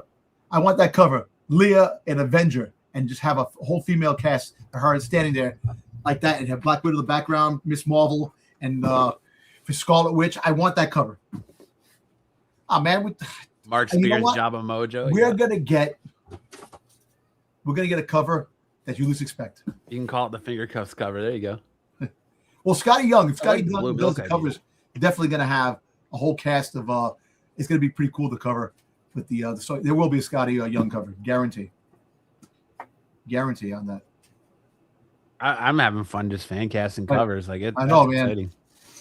And all the covers we talk about, not one, but the Infinity Gauntlet with Vader holding the Infinity Gauntlet, definitely that's a cover. A friggin' Luke lightsaber with Spider-Man in the background. Spider-Man. Like, please no Doctor Who, Doctor Strange. Yeah, well, Doctor Strange is going to be in it. So magic versus, well, you have magic in Star Wars. You have the Witches of Dathomir that have magic, dark magic. So that is type of magic too. So it does exist in Star Wars. So Doctor Doom and Scarlet Witch and all that stuff, that magic definitely can work wonders. It's gonna be fun, and I'm all for it, man. Fuck all those doubters out there, people. Hell yeah. Fuck that. We've already made this 100 times better with all of our ideas for covers. Exactly. All right, let's get done talking to do a little bit more about D23, and we did get not the full cast of X-Men. We got some of the ones that, and I really feel like this was an ass pull by Marvel, where Marvel was like, all right, well, people are already onto this. Let's just throw it out there, because we didn't get any ones that we weren't expecting, except for maybe the Storm and the Xavier casting. But the cast of Marvel Studios' X-Men reboot has finally been revealed, with Kevin Feige welcoming them and filmmaker Jake Schreier to the stage at D23, the ultimate Disney fan event last night. The movie, which is now confirmed to kick off the MCU's next saga in 2028, will star Sadie Sink as Jean Grey, Kit Connor as Cyclops, Christopher Abbott as Professor Charles Xavier, and that's like the one casting that I'm not really sure about. Yeah, me too. Me too. He doesn't look Xavier-esque. I don't know. I mean, I'll be honest, I wasn't real sure about McAvoy either, but I feel like this is a weird one. Samantha Weaving is Emma Frost. Samara Weaving is Emma Frost. Sorry, we knew that one. Indy Neverett as Rogue. Been casting her for the last couple weeks. She was going to be Rogue, then she was going to be Mystique. It looks like she's officially going to be Rogue. That is an interesting cast to say the least, but I think she's going to kill it. Maya Boyd is Storm. And that's interesting that Maya Boyd, relatively unknown actress. She's a Broadway actress being brought in to play Storm. There's been a lot of rumors going around that Ryan Coogler had a hand in the Storm casting because she's going to be most likely in Black Panther 3. So that's an interesting one if he was part of that. And then of course Adam Driver as Nathaniel Mulberry, the Mr. Sinister. So what do you guys think of the casting? We got no announcement for a Magneto. The dude from, I can't think of his name, but from Riverdale was there to play Beast, but apparently backed out from the role, which I wonder if he'll kick himself of that later on that one. Gronk Droid versus Howard the Duck. Look, the chat's still going on the Star Wars covers. Yeah, it's great. Love that. But what do you guys think of the X-Men casting so far? I finally got Adam Driver. They finally got him as, and I like that he kind of played into it too, where he was like, I'm going to be in X-Men as Magneto. Oh, wait, no, I'm wrong. I got that wrong. And then he switched it. I like that little play into the leaks that are going out. But, right now, Mr. Sinister covers are friggin' appearances in the comics are definitely jumping up. D23 comic books are definitely jumping in price for all the latest things that are happening. So Adam Driver is Mr. Sinister. Awesome pick. I definitely he's going to kill that role. I'm glad they're going with Mr. Sinister. That never been used in movies before. Have him as the main baddie. Awesome. What's her name playing? Look, I have no problem with this girl playing Rogue. I think she's a great actress. She was great in Obsession. And, people complain, oh, she's Spanish. So what? You can't have a Southern Spanish chick? I know they want the other girl to play Rogue. They had the other girl that was in line to play Rogue. Can't think of her name right now. But I think she's going to kill this. I think it's going to be really cool. The Professor X thing, I was like, that doesn't fit. Well, maybe if you shave his head and his beard, he looks like Patrick Stewart. Maybe, but you know what it is? It's just, I don't know. I know they're going for a younger X-Men group. Like I know McAfee was young, but he was also old enough. Like if we had a younger cast, he could still play a Charles Xavier type. This kid looks like he's younger than just the same age as the kids that are all going to be the X-Men. You need an older, like Magneto and Charles Xavier are usually older. No. Someone acting. Someone somewhere has to have already AI'd him bald somewhere. I mean, there's got to be a picture of him bald. So do it right now, Sticks. I can't do that. My internet, you can. That yet until you just said it. Sticks' internet will explode. Listen, right now Sticks can't even show himself. He's has to be off camera because the internet's not working. I had to stand up. That's why I turned the camera off. You had to stand up. Nobody wants to. No, he doesn't want people to see that he's got a boner from all the Star Wars covers. He's in his underwear. He's been working the pump, so he's got no pants on. Yeah, he does the shirt. He does a podcast in just a shirt only. And the girl that's playing Storm, I think, is a good choice. I know she's relatively new. I think she's a great choice. And other than that, like I said, I think it's gonna. I think X-Men is gonna be really cool. I think we're gonna have a nice X-Men saga that's gonna be on our hands in the next couple of years. There you go.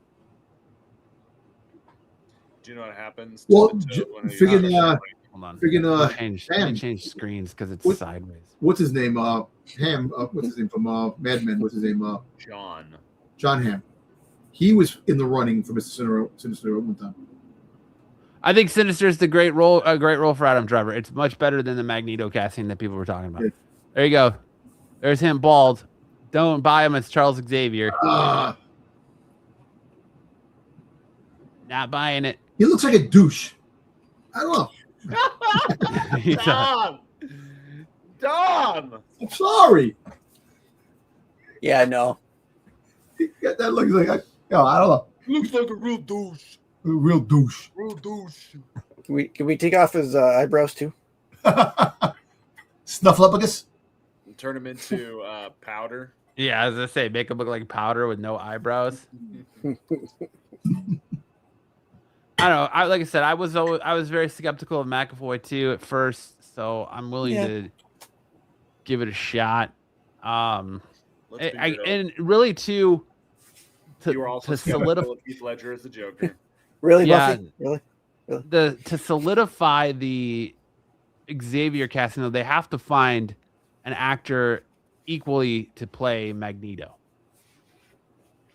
Like they should have Dom play Charles Xavier. Dom's the perfect Xavier. All right, X-Men. Ladies, remove your clothing. Yeah.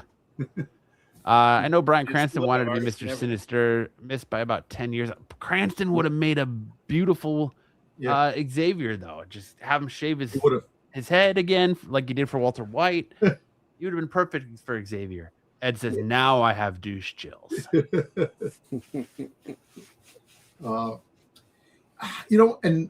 there are sometimes you really need Marco here. No, that's a statement that should never be said, Buffy. Ever. I agree. Thank you. Goodbye. Wolverine is going to be huge. When they do Wolverine, the casting for Wolverine, that's going to be the big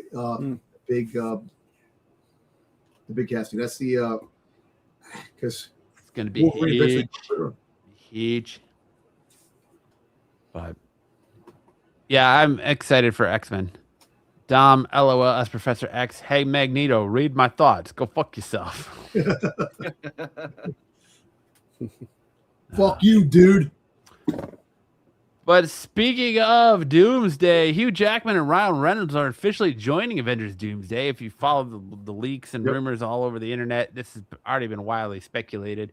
But one of the most anticipated films of all year currently is in production. Marvel Studios' Avengers Doomsday, the fifth film in the Avengers franchise, and 39th in the MCU movies overall, will pit Earth's mightiest heroes against the ultimate Marvel villain, Dr. Doom, played by Robert Downey Jr.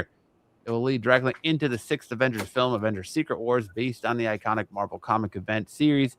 At D23, Marvel Studios officially announced something exciting that we may have seen coming. Hugh Jackman and Ryan Reynolds will star in Avengers Doomsday. Of course, they're gonna recruit Tobey Maguire when the TVA comes after Tobey Maguire fights the X-Men. When the X-Men come, TVA free range Dom can be dangerous to society.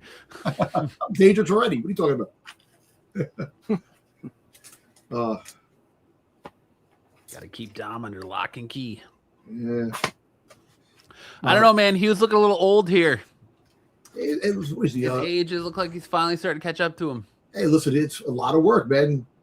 I like what they're doing though, because they had Ryan Reynolds come out at the Hall H presentation in his blue jean suit and inquire about being it. And then this time he had Hugh Jackman inquire about it with him being in the background. So it's this cute little cat and mouse game that they're playing.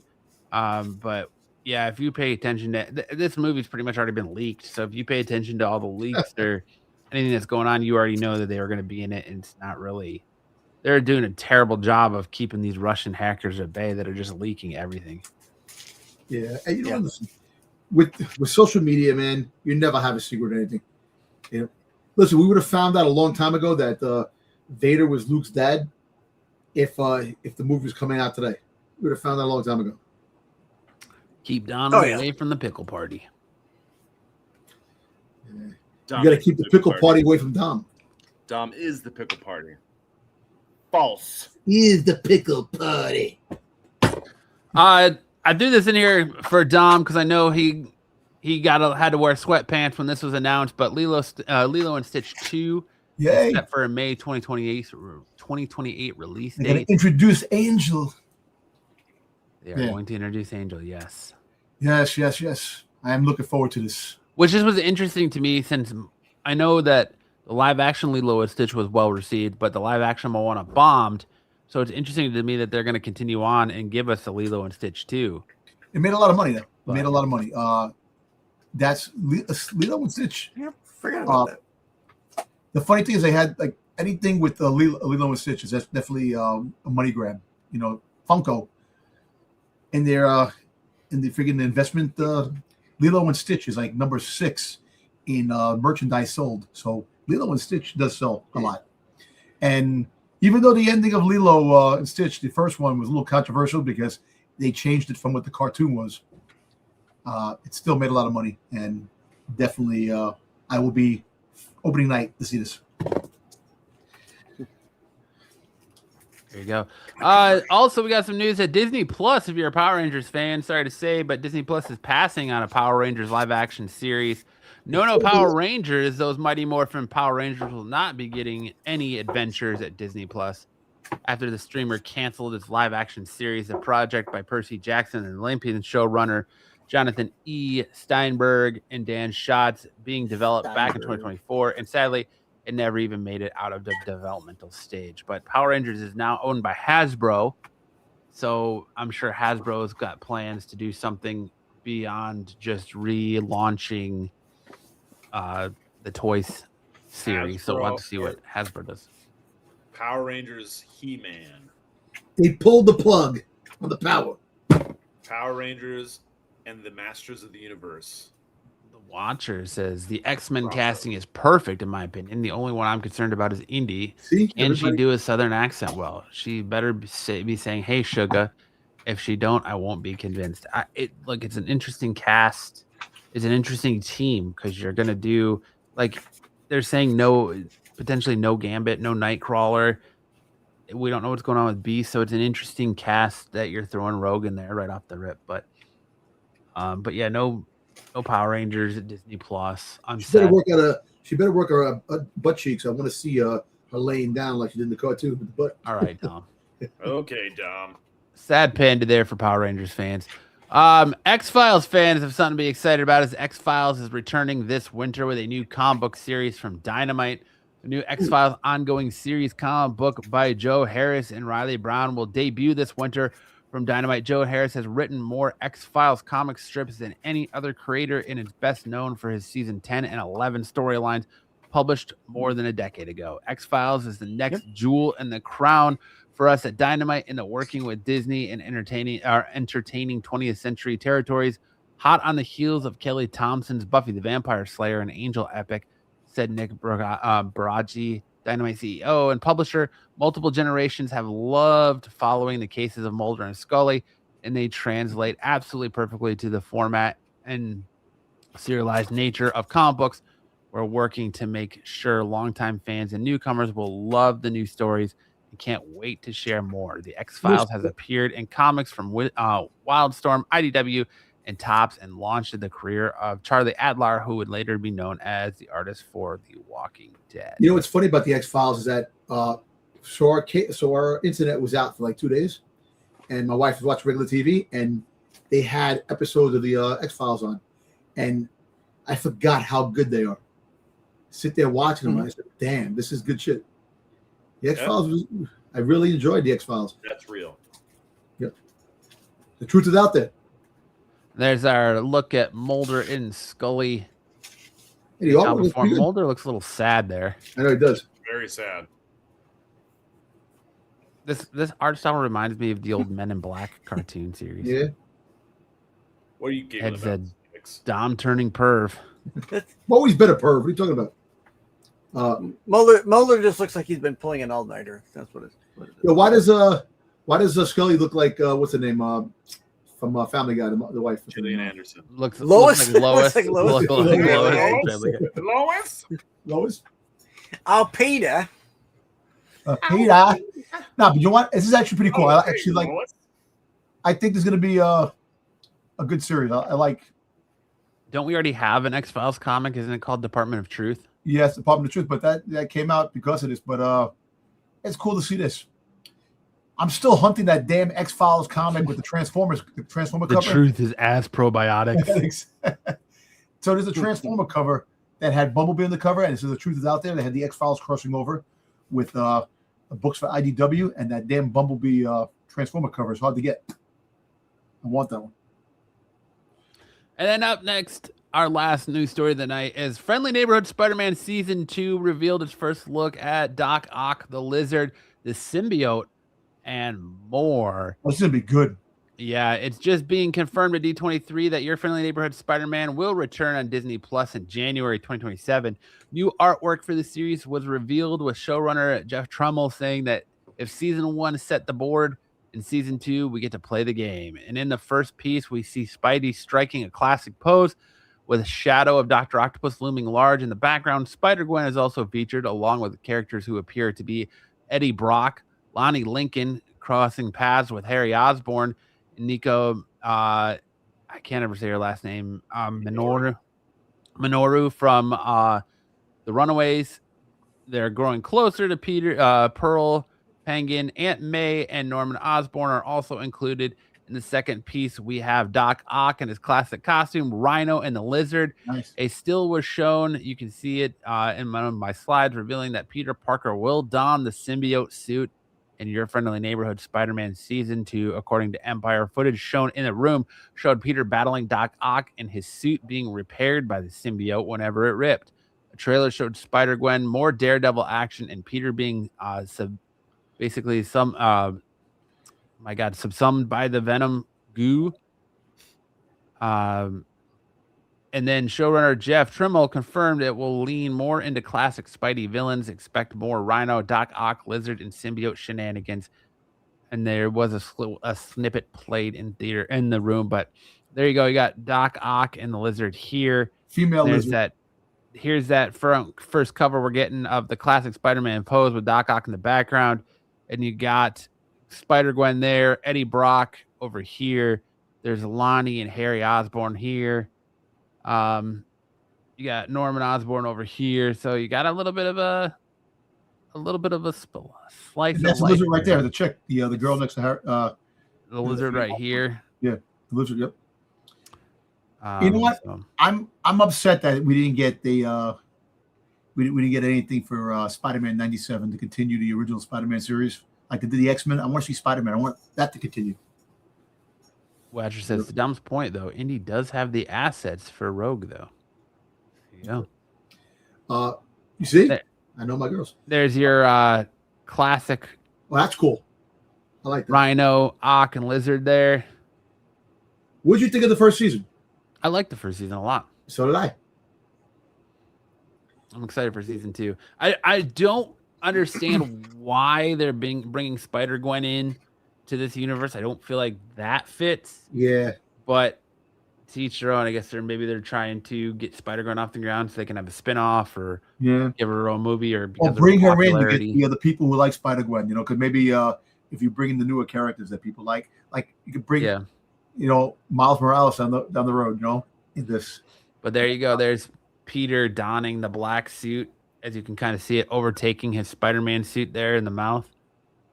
Yeah, so that's pretty cool. Excited for that. But that's it for news. Now we hand it over for Sam to fill us in on everything happening in anime with big news in anime. Watch your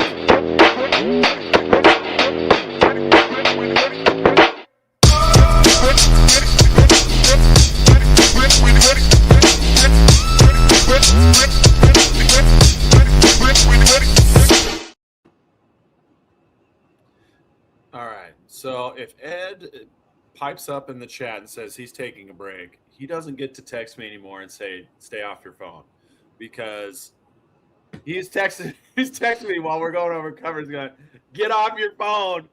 Get off your phone. You need to pay attention. Ed never pays attention to my segment. He doesn't have any room to tell me when I can be on or off my phone. Suck it, birthday boy. All right, here we go. First up is continuation of the D23 announcements. Kingdom Hearts is getting an anime. It's just going to be called Kingdom Hearts. The announcement said something about Kingdom Hearts in this series, but it's just going to be a Kingdom Hearts.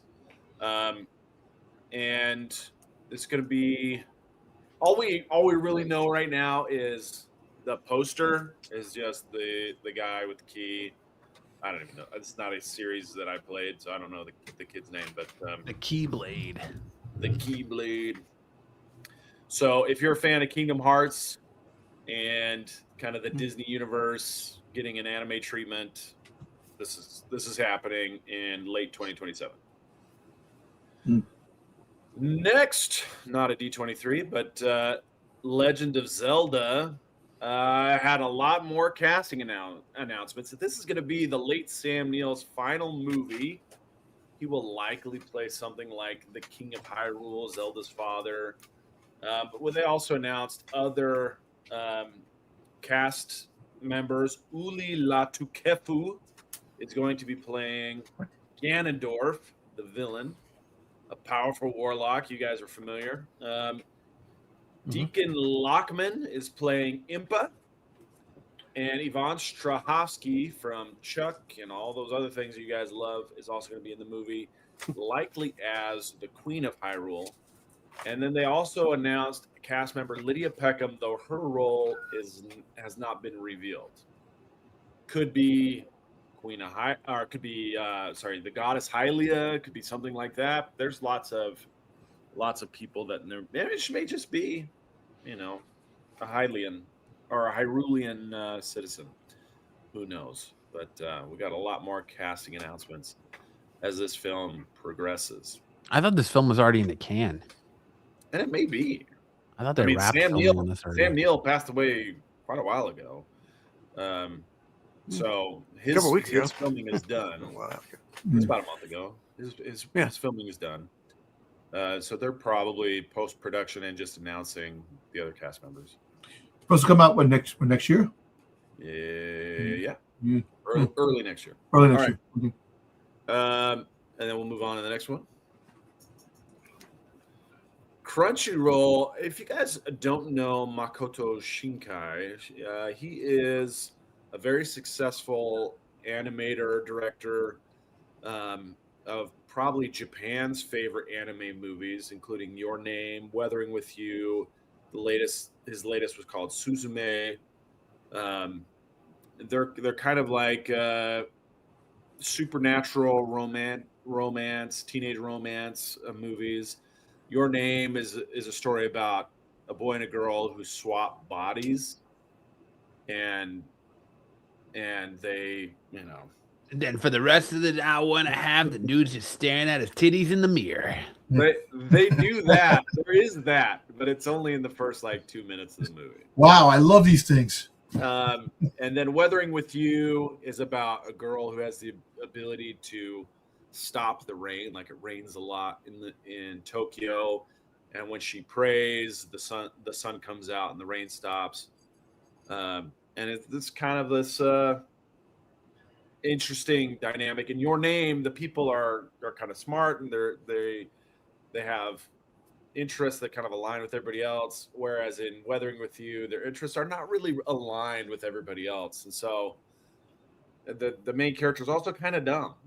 They make poor choices, and then that has real consequences. And then in Suzume, that's a story about a guy who goes around locking doors, and then he gets turned into a chair. And then Suzume He becomes the cuck chair in the corner. Suzume has to lock the doors for him. You locked the wrong door, boy. And they're all very, very great, very artistic, very emotional movies. I highly recommend them. They're very good. Makoto Shinkai is doing another movie. We don't know anything about it, but Crunchyroll has secured the distribution rights for everywhere except for Asia. So globally, minus Asia, is going to be distributed by Crunchyroll and Sony Pictures. So sometime, whenever that next movie comes out, it'll be distributed here in the United States by Sony and Crunchyroll. All right. Watcher wants to know what everyone in the panel's favorite D23 announcement was outside of the Marvel stuff. You like the Ahsoka stuff and the Kingdom Hearts anime announcement as well. Okay, well, we'll take a chance to answer that right now if you want to. You go. For me, it was getting the teaser trailer for the Bluey movie. Bluey is huge in my house.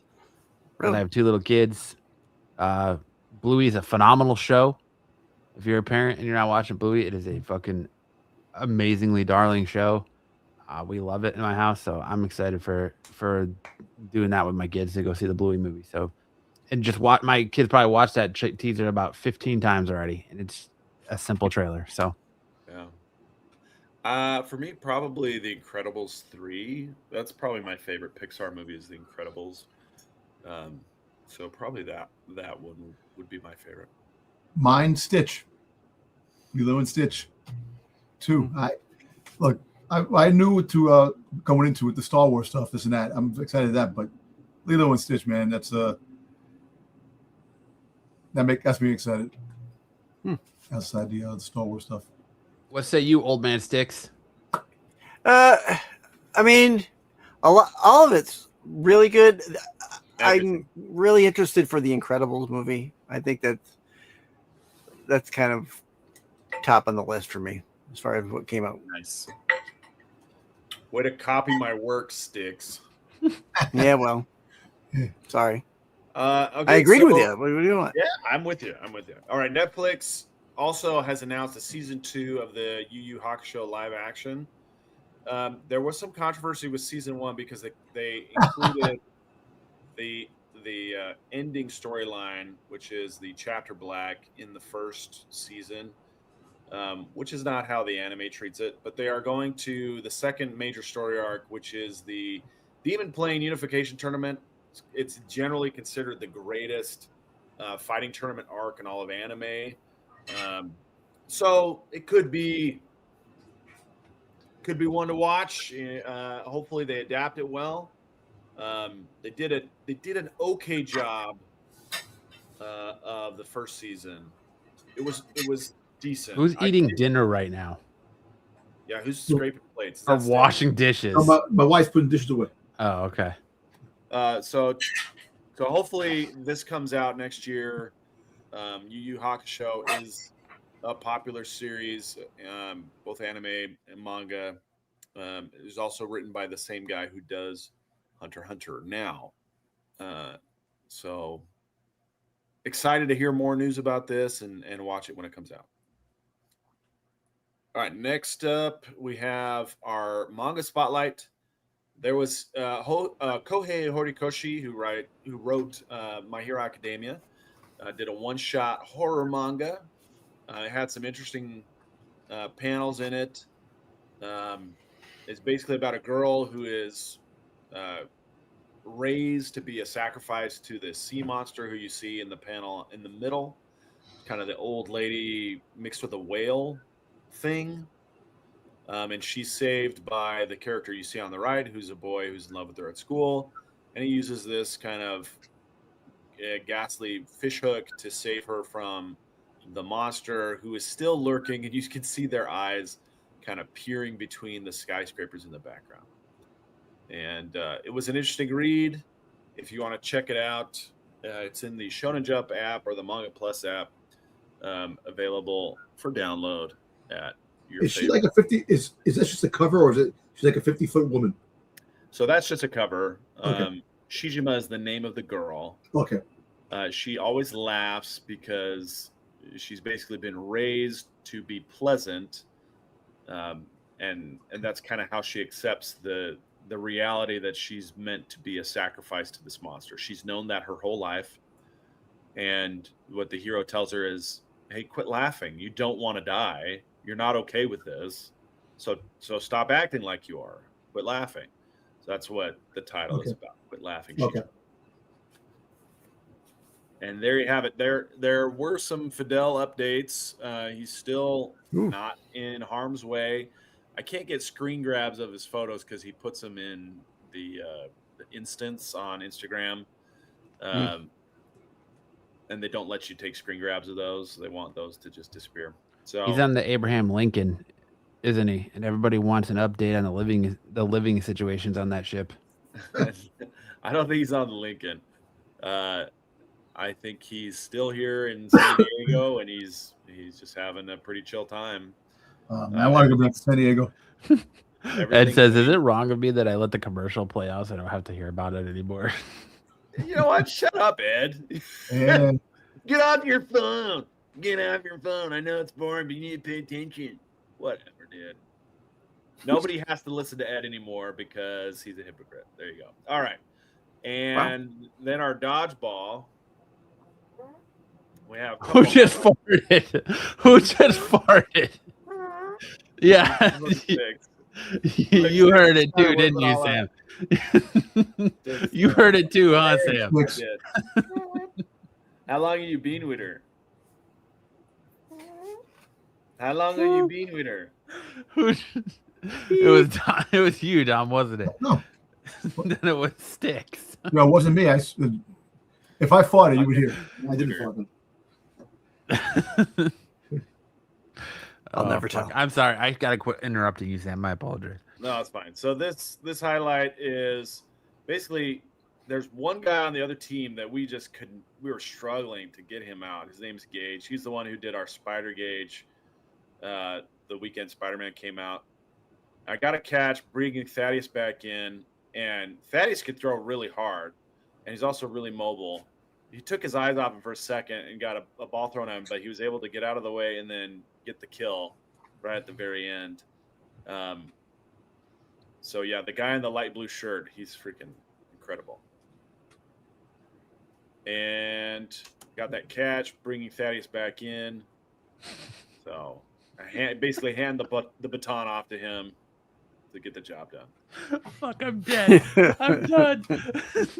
6.5 hours ago, the internet picked it up now. That's a good one. Oh, that's a good one. How long have you been with her? You know what, Buffy? We haven't done this in a while, but you. Ring the bell.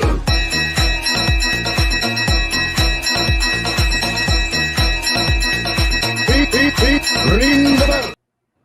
That's a good one. You fucking deserve it, Buffy. All right, and then I got one more. The last match of the night was just a crazy one. We ended up taking an early lead on my team. So at this point, it was 4v4, and we had 2 quick outs. So then it was 2v4, and then this is Gage. He takes me out with a shot, full court shot. Carden is hanging on by a thread. Our other big cannon, Jeremiah, gets taken out by Gage. Carden gets a catch on Ace, so now it's just Thaddeus left, and he gets this big old catch right here. So it's kind of a bummer. Carden with big nice cell. Gronk spike there at the end. Right. Big old Selly. Anyway, that's it for my segment. Good stuff, Sam. Stuff, man. Good dodgeballs. Well, I'll talk about it later. Go ahead. The other thing was this week, the Reapers Toscana, which is the group that invited us and hosted our tournament in Italy. They started this thing where they're like trading players from other countries to come play with them for a season. And they had players from England and Spain and Ireland and nobody from Triple D. They didn't have any of our team. I was like, oh, bummer. Not that any of us could go, but I thought you were gonna say that they asked you. no, nobody called me to say, hey, old man, you want to come play dodgeball for a season? I think they were looking for people who could stick around for a month or two, and that's just not me.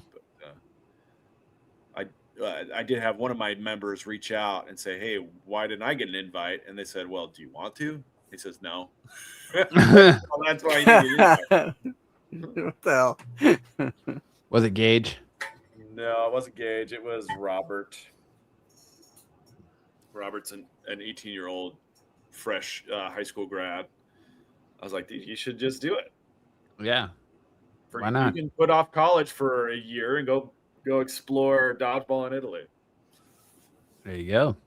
All right, now it's time to hit up our best and worst covers of the week. Kicking us off, as always, for the worst covers of the week, we got this cover B, Bill Sienkiewicz, Dark Knight Returns 40th anniversary variant. Look at the lips on that Batman. This looks like the face Sticks was making when he was pushing out that fart he had a few minutes ago. A half hour ago, right? And look at the arm. The one arm has the glove. The other one doesn't look like it has a glove. It just looks like it's a. That is the arm of Quagmire when he found the internet. Exactly. Yeah, the coloring is a little weird. Yes.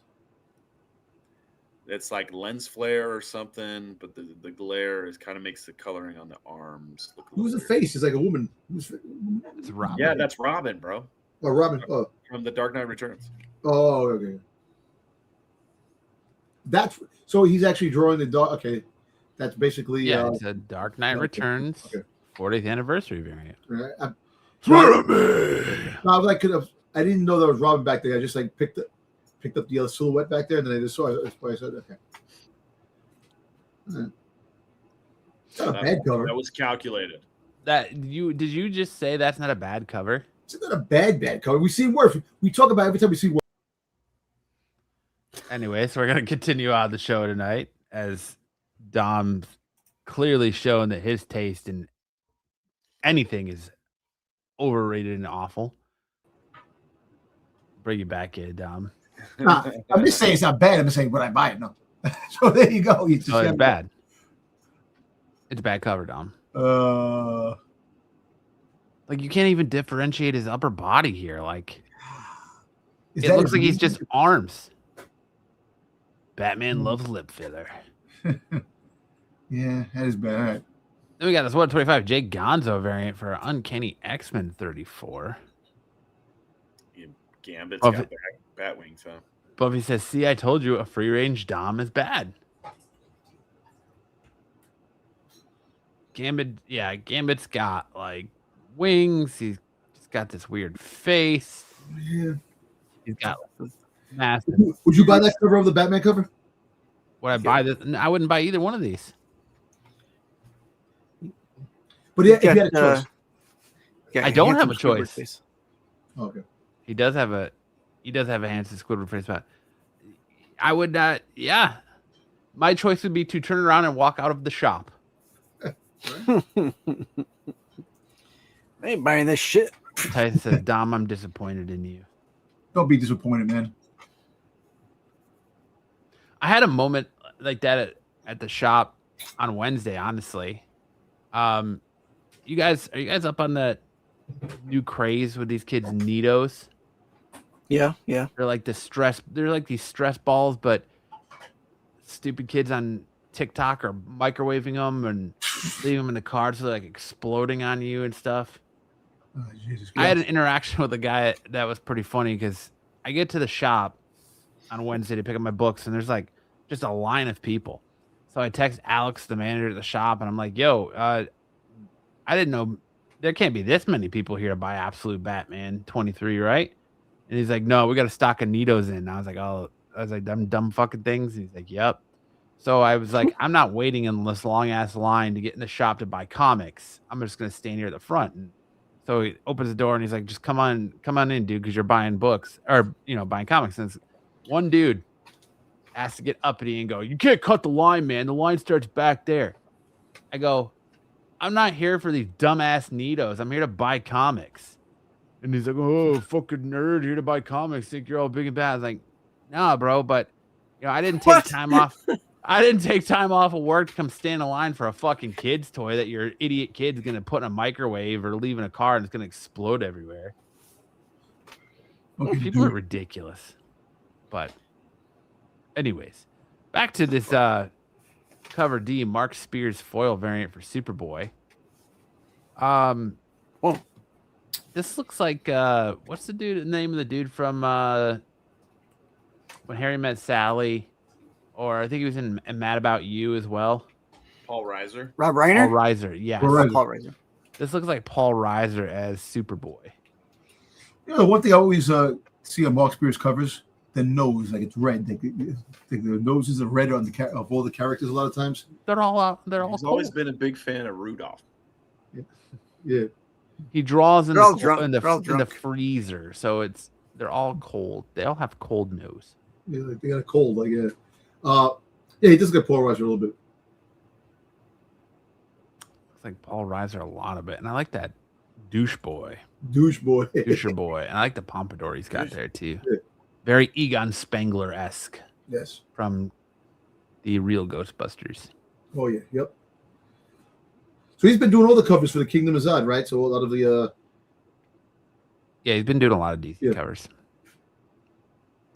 Then we get into our best covers of the week. We got this cover B, Tim Bradstreet variant for Nightwing 141.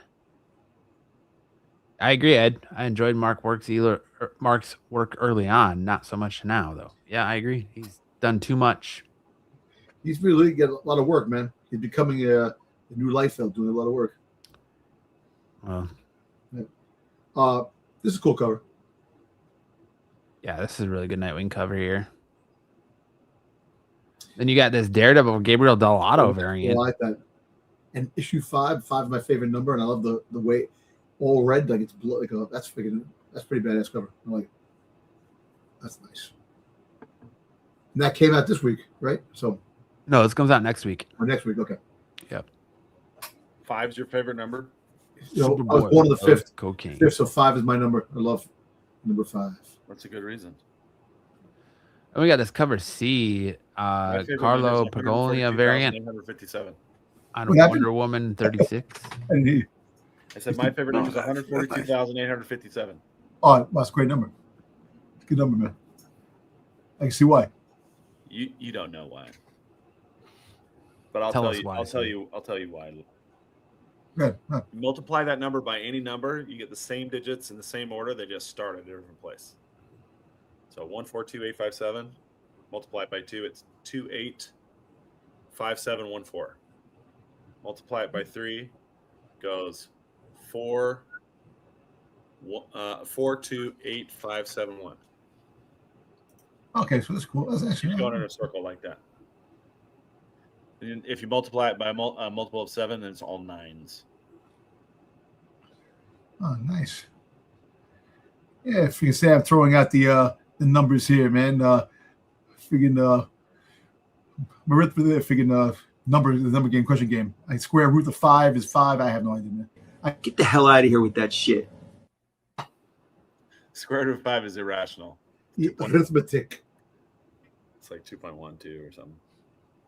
Anyway, Should I go more? 5, 5, 5, 5, 5. 75. There you go. 142,857.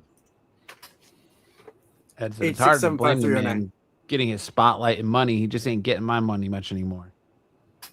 No one said there would be a math test today. Nerds. Yeah. Nerd. I got this cover B, Cedric variant on Batwoman 6 with Alice. Alice, It's- look good in glasses, Alice. Get glasses. Like It says his favorite number is 420, followed by 69. yeah. There you go.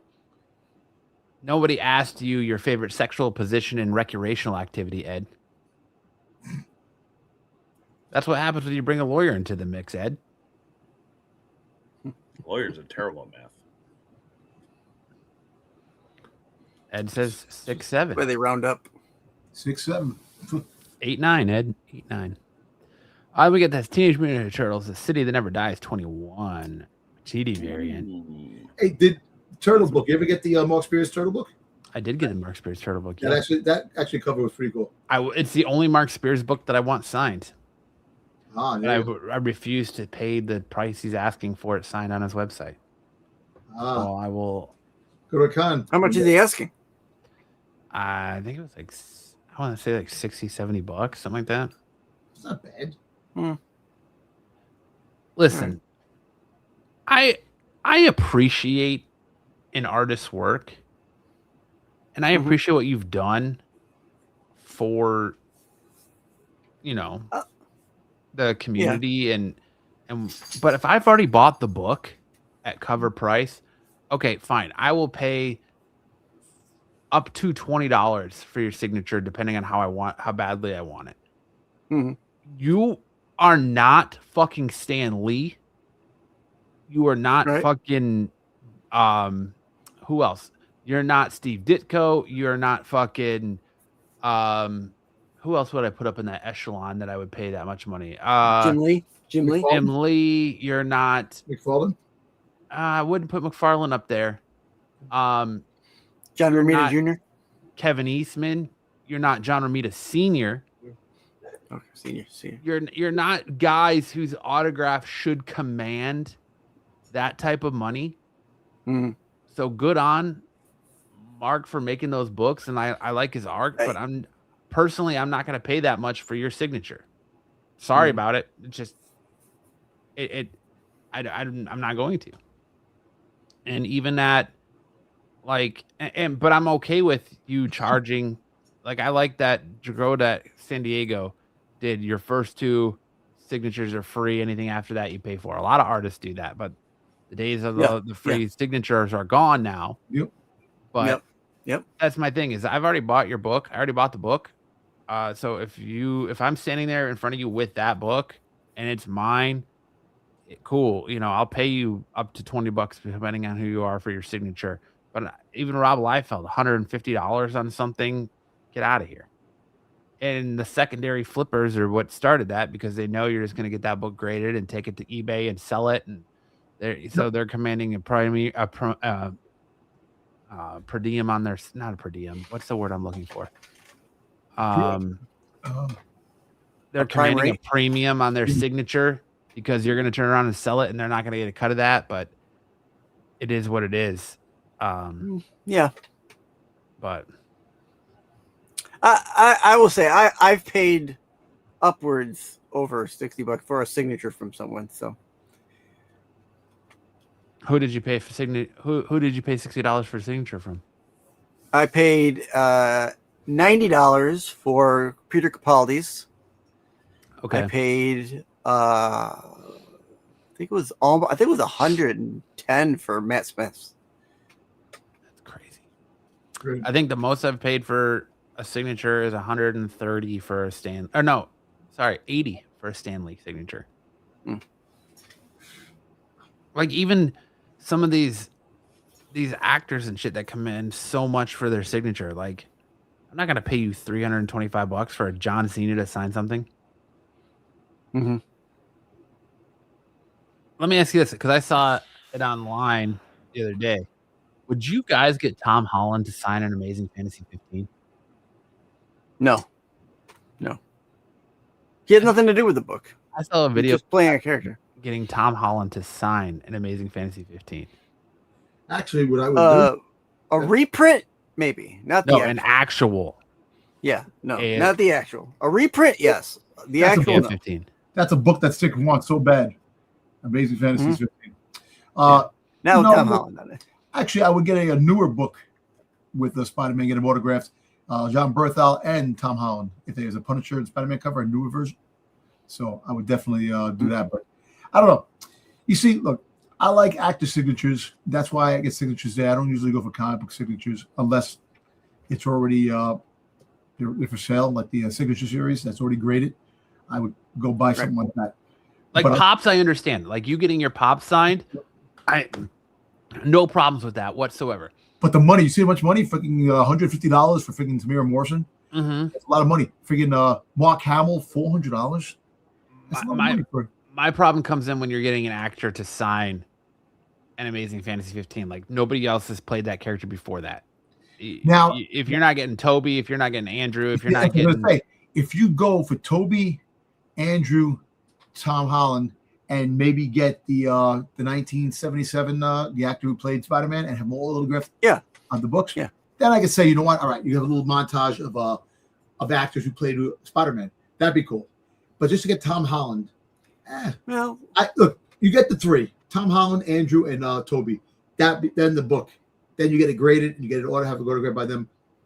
But it's still the actor portraying the character. You know, instead of the drawing. You know, I don't know. Do you have any Tom Baker autos sticks? Yes, I do. Yes, I do. That's just my 2 cents. I'm weird about that. Like I don't understand why people get actors on books because it's not like somebody else isn't ever going to play that character again. Things like that. And artist wise, like if I bought the book already and you're signing that book, don't charge me fucking an arm and a leg for it. And Mark Spears is a great artist, but I don't feel like his signature is worth what the premium it's commanding. The whole thing is it's the supply and demand too. Supply and demand that people want it, and they push it up, and it's the secondary market that makes this thing happen too. It is, yeah. You think about it. The secondary market. You see the prices that people are getting for certain stuff. Of course, the actor, the actress, or whatever, they're gonna say, "Wow, look at how much money is demanding. I'm gonna raise to premium prices now because the secondary market is jacking it." And that's the ruination to everything. The secondary market, because for like all this, you've seen it at San Diego, all the exclusives. You buy for $40, $50. They were jacking them at $300, $400, $500. Yep. So.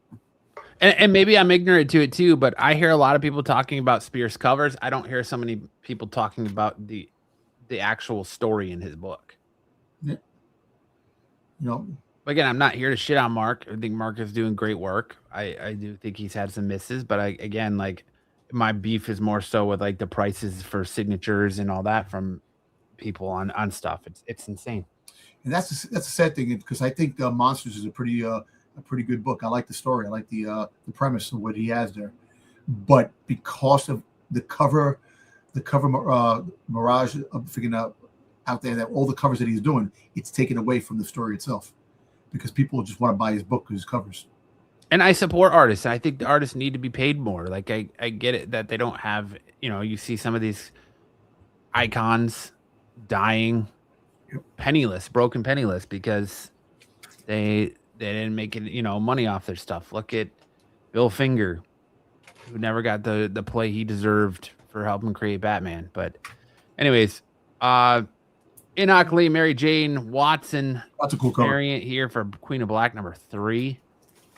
I will be getting this. Did you get those books, beautiful, Matt? Did you get those blind bags? I did get the blind bags, yeah. You did? I had to go to eBay to buy the cover I wanted because I didn't pull the cover I wanted. But I wanted that. There's a couple of cool covers that I seen in that those blind bags. I wish blind bags. You know what? Now you got me thinking more of that freaking goddamn Star Wars Avengers shit. Is gonna be a guaranteed blind bags. You're right, damn man. I will tell you, and this is not just me plugging my local comic shop. But my local comic shop, if you do the blind bags on their Whatnot show and you don't get what you want, and they have some on the side, they will swap it out with you and get you the one that you want. Well, that's pretty That's cool. cool. That's good. Yeah.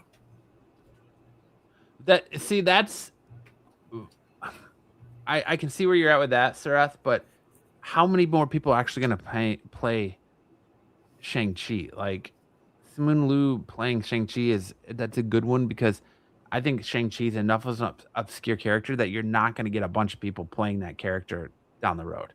Yeah. You haven't already had 3 people playing that character. Yeah. Up to this point, like getting Robert Downey Jr. to sign some Iron Man, fine. What about voice actors? The photo cover that they have, those cool covers that they had like when the Avengers Endgame came out, they had the covers with the actors on the cover. That's fine. Yeah. Get those books. Get those books ordered. Yeah, perfect. That's voice perfect. actors are fine if it's on like a pop or something. Yeah. Well, yeah, the voice actors definitely the pops because like Lilo and Stitch, the voice of freaking Stitch. But maybe that's just me as a collector because like I have a poster from the original 90s Turtles movie that I have the original Shredder that I think that's the one you hooked me up with, Dom. Yeah. The original Shredder signed it, the original April O'Neil, all the original voices for the Turtles, and Kevin Eastman signed it. I do have Corey's signature on there as well, Corey Feldman's. That's fine, but like I don't want. But like if you go to a con, you get, oh well, so and so from the Turtles movies here, but it's like the guy in the suit why the fuck do I care about the guy in the suit? Yeah, you're in the movie, but you're not the voice we heard.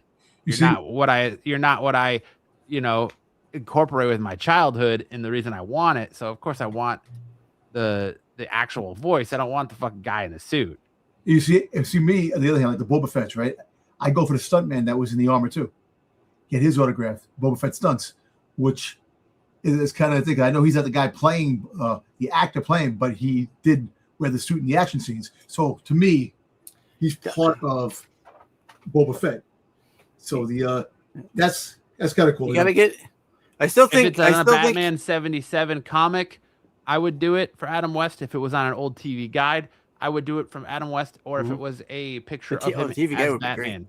I would do it as Adam West. But otherwise, I would not have Adam West signing a Detective Comics. Have him sign an absolute Batman cover. Yeah, I wouldn't do that either.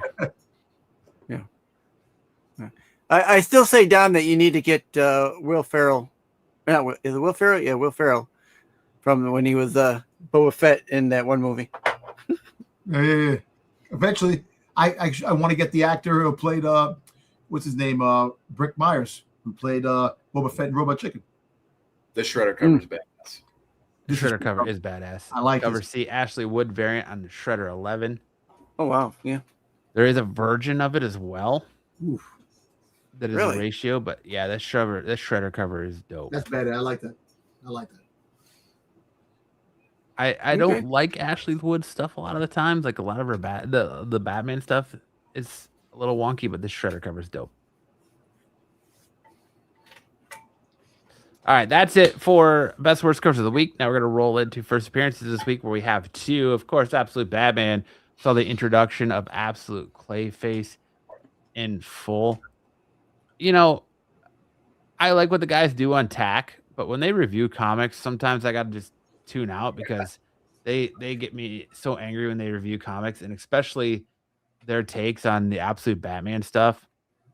Poor Corbin, man. I don't know if we're all reading the same book when it comes to Absolute Batman, because this shit has been absolute fire. Sometimes I just have to walk away from TAC because I feel like they're a bunch of old men screaming into the void when it comes to comics sometimes. He's shaking his fist at a cloud. Yeah. This is not the stuff I grew up with. Yep. Gotta walk away because I'm absolutely loving Absolute Batman. And this book was crazy. That's right, Buffy. That's what I was saying. How can they read comics and review comics when they don't read them? Exactly. 100%. I agree. That's what I'm talking about. And then on Miles Morales Spider-Man, you got the first appearance of Grendel, an enemy who has ties to Miles' dad, and Valentina Ledvenko. I think that's how you say that. Well, there you go. There's the new villain, and there's Miles' new love interest in that book. Oh, well, no, not Ghost Spider anymore? No, not Ghost Spider. Moving on up. All right.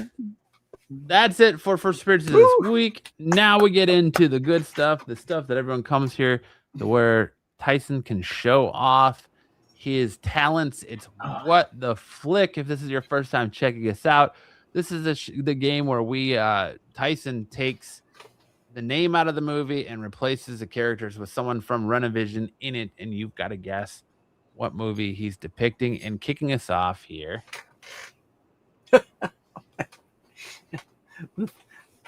Barbarella. Barbarella. Yeah. Hey, look at the Jedi in the background. Yeah. I didn't even notice great. Jedi in the background. I noticed Joe. That's great. I didn't notice good. Jedi back there. That is good. But yes, it is Barbarella, Queen of the Galaxy on that one. Next up, City Slickers.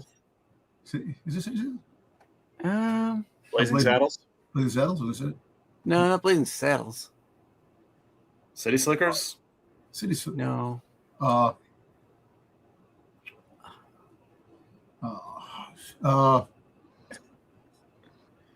This one I don't know. It's a Western. I can tell you it's a Western. It's not City Slickers. You can see it's a Western. I know you can see it's Western. It rhymes.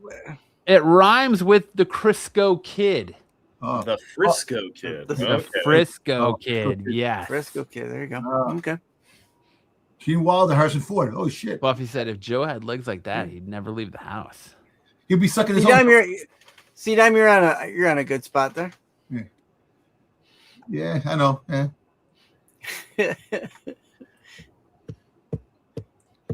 I mean, the night is young, but fucking guy, Critters. Is it Critters? Ghoulies, right? Ghoulies. That is Ghoulies. Yes, Sam. Good job. That's funny. It gets funnier the more you look at it. No, it is, right? Tyson crushed that one. Yeah, it's a good one, man. Fucking Ghoulies. Up next. Ooh, Corbin. Look at Corbin. Look at Would that be Arthur? No. I think it's B. Arthur. B. Arthur. It's not Action Jackson, right? This is no.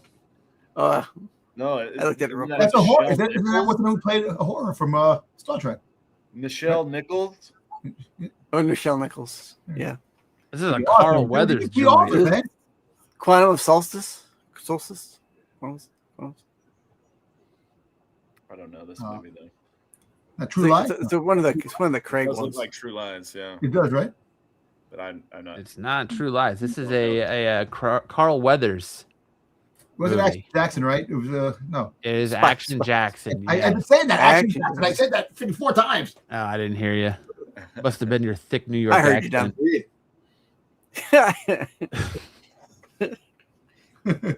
Sticks his internet's defecting mine, and then it's got a giant Jesus. delay.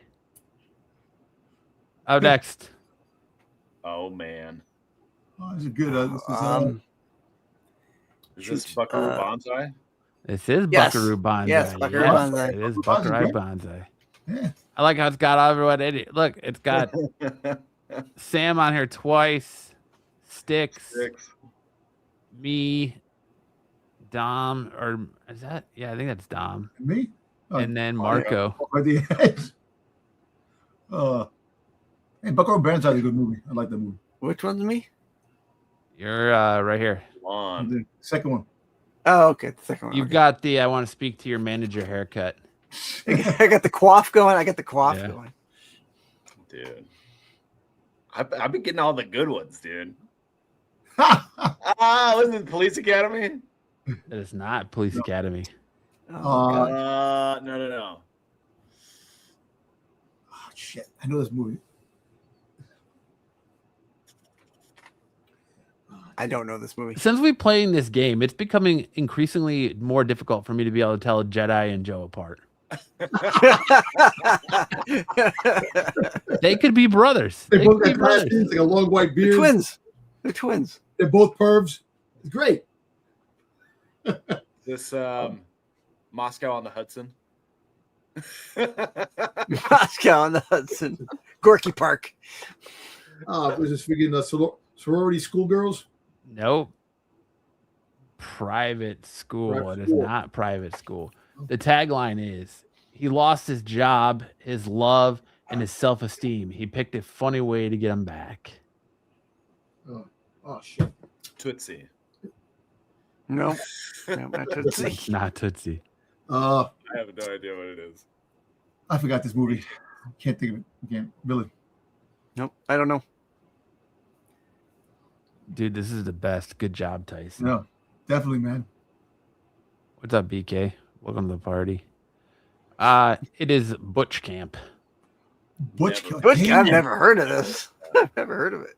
Butch Camp. Judy Tenuta's in it? Oh, man. How have I never heard of it? Now I'm going to watch this now. Judy Tenuta. Up next. Yeah,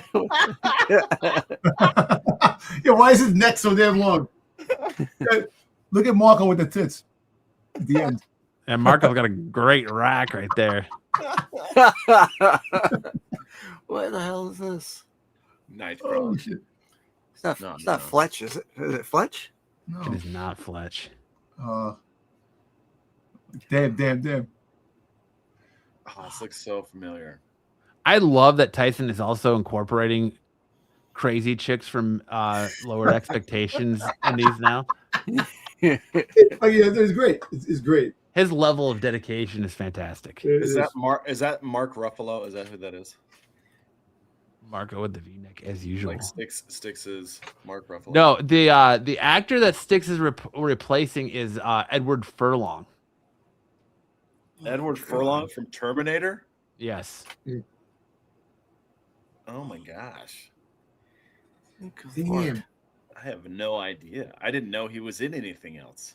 It's a John Waters movie. That doesn't help. Oh, it's gonna be crazy. You know what that is? It's gonna be a crazy movie. And Christina Ricci is in it as well. Yes. Ricci. Well, this is not She's the one who's getting replaced by the lowered crazy chick. expectations. Yeah. Newsroom. I don't know. It's another name for a wiener. Oscar Mayer. Private Dick. Knockworth. Just No. Dick. Schnitzel. Pecker. Oh, Pecker. Pecker. That's Edward Furlong. That's Edward Furlong. Yep. Oh, Does not damn. look like Edward Furlong. Good lord. Oh, shit. No idea. Because I can only picture him in Terminator 2. So Hot dog. what the Matt? It's like Amazon's on the moon or something. Oh god, this is Mummy- it's a mummy movie. But what the hell is the Aztec? It's Aztec mummy or something like that. Or, There's definitely Um, an exposed wiener on that. I know. No, Titties no, are- it's not. It's a it's a bracelet. It's a yeah, bracelet. it's like a Bracelet. headband on a wrist. It's a bracelet. wrist or Calm a down, bracelet, calm yeah. down, Sam. Calm down. No, look, right there. It's That's it's a a hand. The mummy. I know it's a, That's No, a look at the mummy. bracelet. Look at the I'm mummy. not talking about that. I'm not talking about it's a that's what I'm Spanish. talking It's a Spanish mummy movie, but I can't think of the name of it. about. It is not a Momias- Spanish mummy Las movie. Momias de Guanajuato. It's called La Mummy. It's not. It's No. called There's La a Mummy. mummy there, isn't it? Yes, it is a mummy. It's called La Mummy. I have The no Mummy. idea, bro. It's Like, called where is the Orgy of the Dead. Orgy of Orgy the, of the Dead. Oh, damn. Okay. Now I This remember. I just couldn't think of the fucking name. Orgy of the Now, Dead. now Dom is like, I've seen it. No, because the fact is that I can't remember half the shit. I can't remember what I had yesterday. Down with an extra. Down with an extra. Oh my god. Oh, boy. It's not the Bodyguard. Is that Rush Hour? Love story. The Is this Bodyguard is White in the House title, Down? but it's not the Bodyguard. Oh, is it the Hitman's Yeah, Bodyguard? It is the Hitman's Hitman's Bodyguard. Bodyguard, yes. That's That's perfect. good. That's good, man. Great. Dom's head is rightfully sized here. I know. He You got fucking Bruce looking like Tyler Perry. does look like Tyler Perry.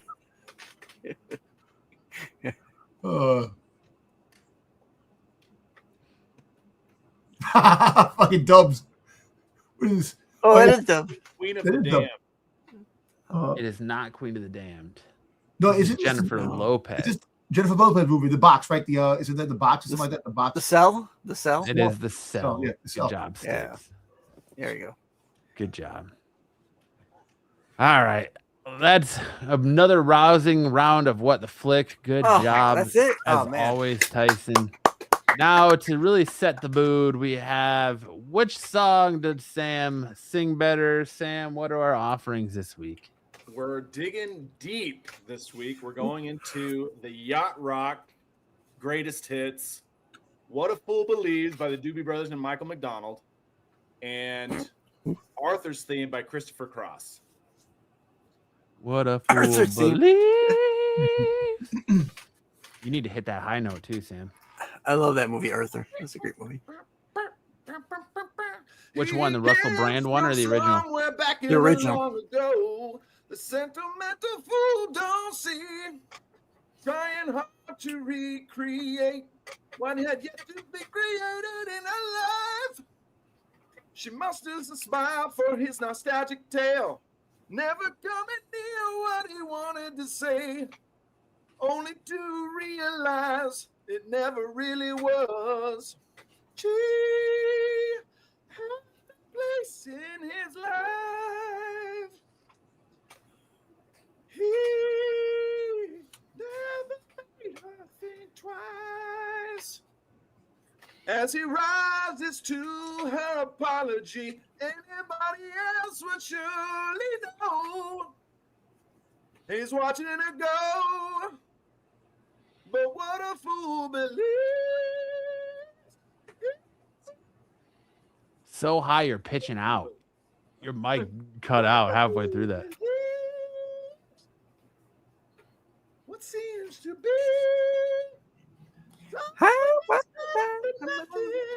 Look, you picked one so good that Styx is chiming in. There you go. Look at song. Somewhere back in a long ago, where he can Not still necessarily this believe rendition. there's a place in her life. Someday, somewhere, she will return. She has in his life. He never made her think twice. As he rises to her apology, anybody else would surely know. He's watching her go. Here we go, Sticks. What a fool believes. I love when you hit the high note, it cuts out completely. Like It your does. mic- it's so high, your mic doesn't even pick it up anymore. What seems to be so Happy birthday, Ed. Happy birthday. Don't touch this classic. All right. We'll leave that one there. Christopher Cross, dude. Christopher Cross. What a voice. Yes, I agree. Right. Dun, dun, dun. Once in your life, you find her. Someone that turns your heart around. And next thing you know, you're closing down the town. Wake up and it's still with you. Even though you left her way across town, wondering to yourself, hey, what have I found? When you get caught between the moon and New York City, I know it's crazy, but it's true. If you get caught between the moon and New York City, the best that you can do is fall in love. Arthur, he does as he pleases. All of his life, his master choice. Deep in his heart, he's just a boy. Living his life one day at a time. And showing himself a pretty good time. Laughing about the way they want him to be.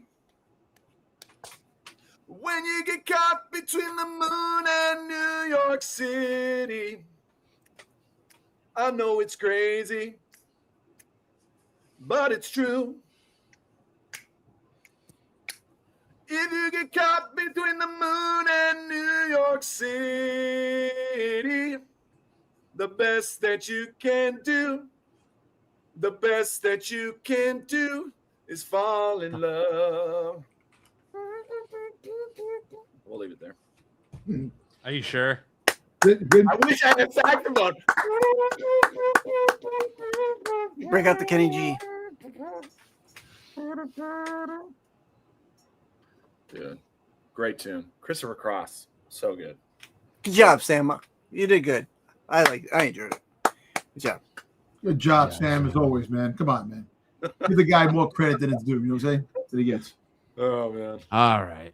Well, it's that time and that game and that program where we get to see just how much of a perv Dom is, or is it that everyone else in the comic book community is a perv? It's time for the Dom game.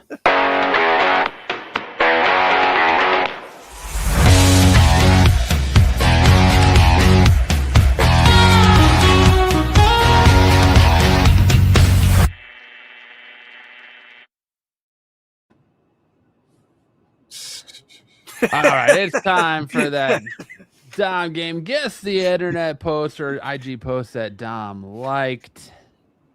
Of course, we got to have the man, the myth, the legend himself here with us to play this game. First up, did Dom like this picture? I think I Yes did. or no? She can feel her. She can feel herself defrosting now. That summer is around the corner. Oh, jeez. I think I did like this picture. If I seen it, I did like it. Was this Sam? Was this Sticks? Was this Dom? Was it Tyson? Wasn't Was this Sticks. somebody It was unexpectedly? not me. I do not like pictures.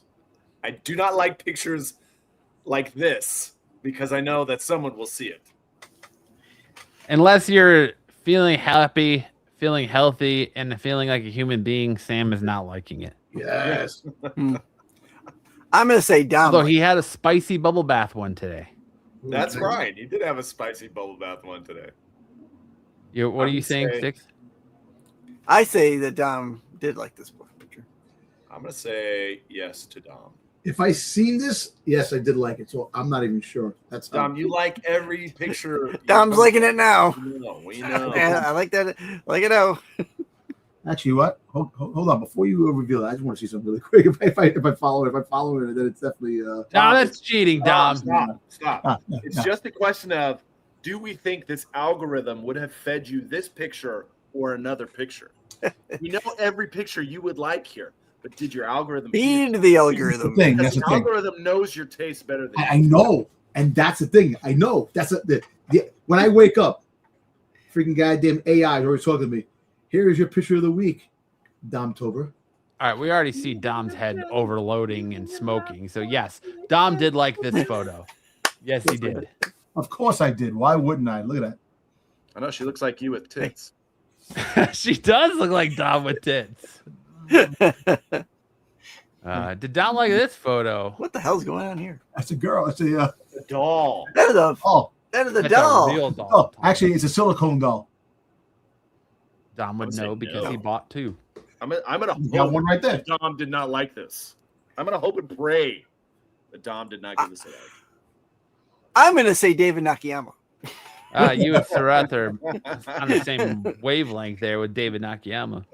I'm gonna say David Nakayama. One day at a time. Did Dom like this photo? Yes, he did. Dom, Dom, you dirty dog. I have 4 of them. Listen, You have 4 sex dolls? you buy 4 of them. They don't talk. They don't speak. They stay in the corner, and you don't have to worry about the. You nasty dude. You're gonna see one of those dishes his wife is just unloading comes flying in at his head. Dom. You dirty Stress is dog. Dom. You dirty dog. Did Giggles approve this purchase? She bought them for me. What are you talking about? Ah! Nah, I don't have none of this shit, man. Come on. I don't need this, man. Okay, Dom. Okay. You do need Did it. Dom like this picture? I think I did. Hell's You going- know. Oh, look out. Little Scooby Doo action. I like that. Yeah. Danny. You know what? I don't even want to. I don't even know what's real anymore. Comment on this I don't picture. even know what's Sorry, real moldy in anymore. the corner. It's all probably moldy in the corner. I'm gonna say Dom. Gosh, this feels like they're a little light up top for Dom's feed. So I'm gonna say this is Greg Capullo. No, Capullo. This is Capullo. But, Sarath says Capullo. Sam says Capullo. I'm gonna say it's Tyson. Stick since it's Tyson. Tyson likes I'll say- the heavy chests. you know what? Yeah, The but whole she's fact is got she's got a good booty though. She's got that a I booty. think I do follow. I think I do follow her. I don't know, but She might like the booty. I Did can't you remember. like this? And do you like this now, Dom? I do like it. Of course, Does past and present Dom approve of this photo? that's the question. Well, yes, That's the question of the day. definitely. it's- Yes, Dom liked this photo. What? Is this an all Dom extravaganza? Hey. We got 3 Doms in a row. It's gonna probably go off the track now. So something. Did Dom like this photo? Ooh, Mexico honey. passion, color, texture, and love. I have felt. An ode to Mexico and the passion, Ooh. color, texture, and Oh, love I it's have like- left. Damn lucky parrot. Shot on 16 millimeter. What do you got? Like a Super 8? I don't know. Jesus Christ. I like the little. Do you see the little dimples in the back with it? There is nothing off limits to Dom. Like this looks like an actual natural woman. Yeah. So Makes you go. I don't know. Feel like a I feel woman. like this may be the one thing that Dom didn't like. Right. Tyson gonna said say no no. turd cutter here. I'm gonna say no. Sarat says, yeah, I think I sent it to him. Yeah. You're saying I'll no, say no. Sam? Yeah, I'm gonna say no. I'll say no as well. Six says no. I'm not even sure. This is gonna Dom be a doesn't know 100% his own Dom taste. like game tonight. Did Dom like this photo? No, this was J. Scott Campbell. Yes. And I believe Sarath as well. I couldn't find a photo. I didn't want to use Sarath's photo. Yes, he sent me. He with actually sent child me. in there, I so think he sent me that. He liked it. Yeah. this was J. Scott Campbell and Sarath. Hey, but that cool Boba Fett back there, autographed. Okay, what are we talking about, Dom? Boba Fett. In the Focus, back. Dom. Focus. about that right Focus. My Focus. autographs. Dom Focus. doesn't like the fact that he forgot to like the booty, but he wants to point out the fact that he's got Boba Fett autograph back there. Hey, listen. If I didn't see it, if he said, I got it. You know, sometimes I didn't see him. Did Dom like this photo? No. Oh my God. I didn't see that. No. That looks more like What? Tyson. Tyson like that photo. Why would You got strong knees, that's for sure. He does, right? No, Dom this is- says Tyson. This is Tyson. Sticks. Sticks liked this one. Sam says Sticks. This is the lady. Who I do like balloon Sticks. animals. I do like balloon animals. It is the lost art form of balloon animaling. She's gonna put that balloon. Uh, She can go. I'm gonna say no to Dom. I'll say I don't know who. I'll say no to Dom. Dom like this Not photo? Dom. No, it was Joe. Oh, I knew she was gonna do something nasty with that balloon. look at the girl walking on the side of it going, what the heck? So I said those ankles tell me she has congestive heart failure.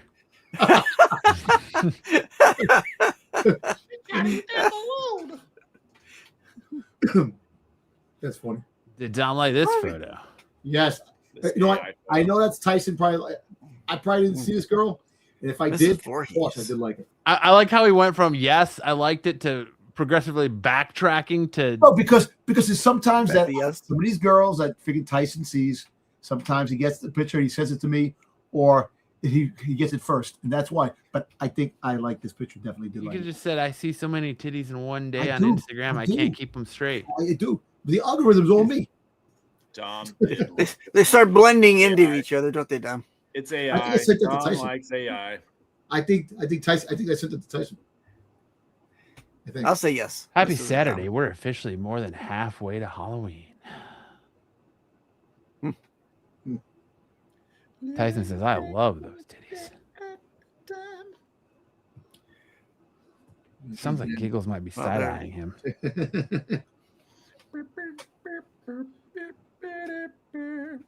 Did Dom like this photo? No, it was Tyson. Tyson. You wascal. Yes, yes. rabbit. I think I sent it to Tyson. I liked it and sent it to Tyson. Or Tyson said somebody said This How was the a game Dom. works, This was Dom. a Tyson only. Did Dom like this photo? yes. I know I did. If I disappear one day, tell the mountains I finally made it home. Yes, I did like this. Okay. She seems like a nice gal. Yeah. She's got a great personality. She seems Yeah. very. Valera. The farmer's daughter. She seems like a very kind and generous young woman. Yes, she's definitely the one you bring home to mom. This is my my girl. She's great at She has family strong party. hands from milking the cows. Yes. Milk does the body But good. you know, at 4:30 in the morning, she's milking say yes. cows. Jebediah feeds the chicken, and Jacob plows. Jacob Plows. Fool. Buffy says, "Healthy lungs. Yes, yes. They are ready to flop out." Tyson Oh says. yeah. Did Dom like this photo? Yes, he did, along with Tyson. Yes. Tyson and Dom. This is a classic Tyson. She's a deep, introspective type. She's pretty. Yeah. Did Dom like this photo? Game over. Yes. This one. As much as I think Dom probably like that, it's got to be somebody else. Somebody Dom else had- loves this pic. Yeah. Dom's looking for a cheat code right now. Game over. Living his day or living his life. Get the game genie out, Dom. Get the game genie out. I'm gonna say he did like it. I'm sure someone else probably liked it. I'll say Dom did like this one. Sam says Dom. What do you think? Right, I mean, right. Stick says Dom. I also say Dom. Dom. Sarah says Yeah, DNA that's what I'm and thinking Dom. too, Sarah. Did you like this, Dom? Not gonna answer, Dom. I don't know. I You have can't to tell keep you. your tongue. You have to keep your. Is somebody got your tongue tied, Dom? No, I'm just. Dom, blink twice if you're in danger. No, wait. Nah, I think I did like this picture. Did Dom like this photo? Yes, he Of did. course I did. Why wouldn't I? Now I'm going to ask you a Yes, question. you Why did. wouldn't I like this picture? I don't know why you wouldn't. Dom, we know why you would like this picture. We know that you did. He printed out this picture and he made tummy puddles on the stomach while he was working out with his Stop sex it, doll. no. Oh, yes. Dom's thinking where he'd like to put his joystick. There you go. Yep. Did Dom like this photo? Yes, I think I did, yes. I think I did. Dom's like, yes, Yes. please. Yes. If I haven't liked it, someone like it for me, quick. Claudia Don't Riviere. delete my I know I like this, and I think I sent this to Tyson. I know Tyson probably liked this too. Sarah says Capullo. Capullo. DNA. DNA. Another Dom. D and Dom. I'm gonna say Dom like this one. Stick says Dom. I don't Sam. know. She seems too assertive for me, so I'm gonna say. Two hands on. I'm gonna say no to Dom. I'm gonna say no to Dom. I don't know who did, but it wasn't Dom. Dom, It's a did you bold like this? choice, Cotton. Yeah. Oh boy, yes, I did.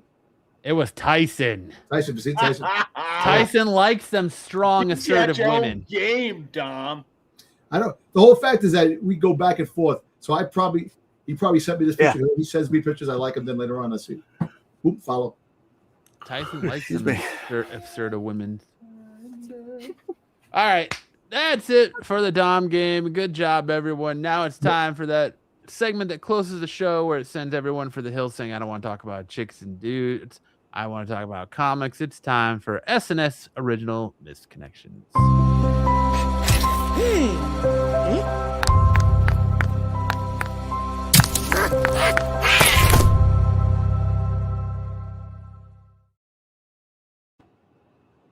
We're winding things down. Sam, kick us off.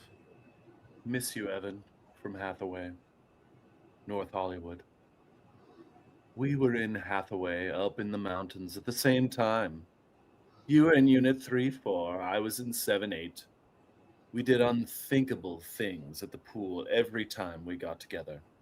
Miss that. Miss you. Gets me hard just thinking about it.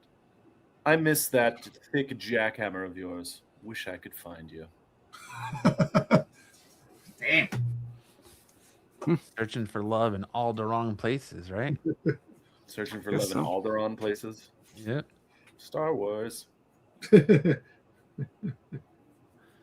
Renovision, the loudest bumpers on the internet. We got to make sure you're awake. Right? You're awake and ready to go. Anyways, and then the loudest bumpers on the internet.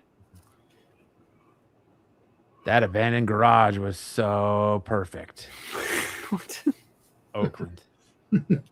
I was so thrilled when you got hella naked on the International. Then your lucky nipples brought us to the fantastic Shack de Sin garage. Let's go back soon. It's a- The fuck is this?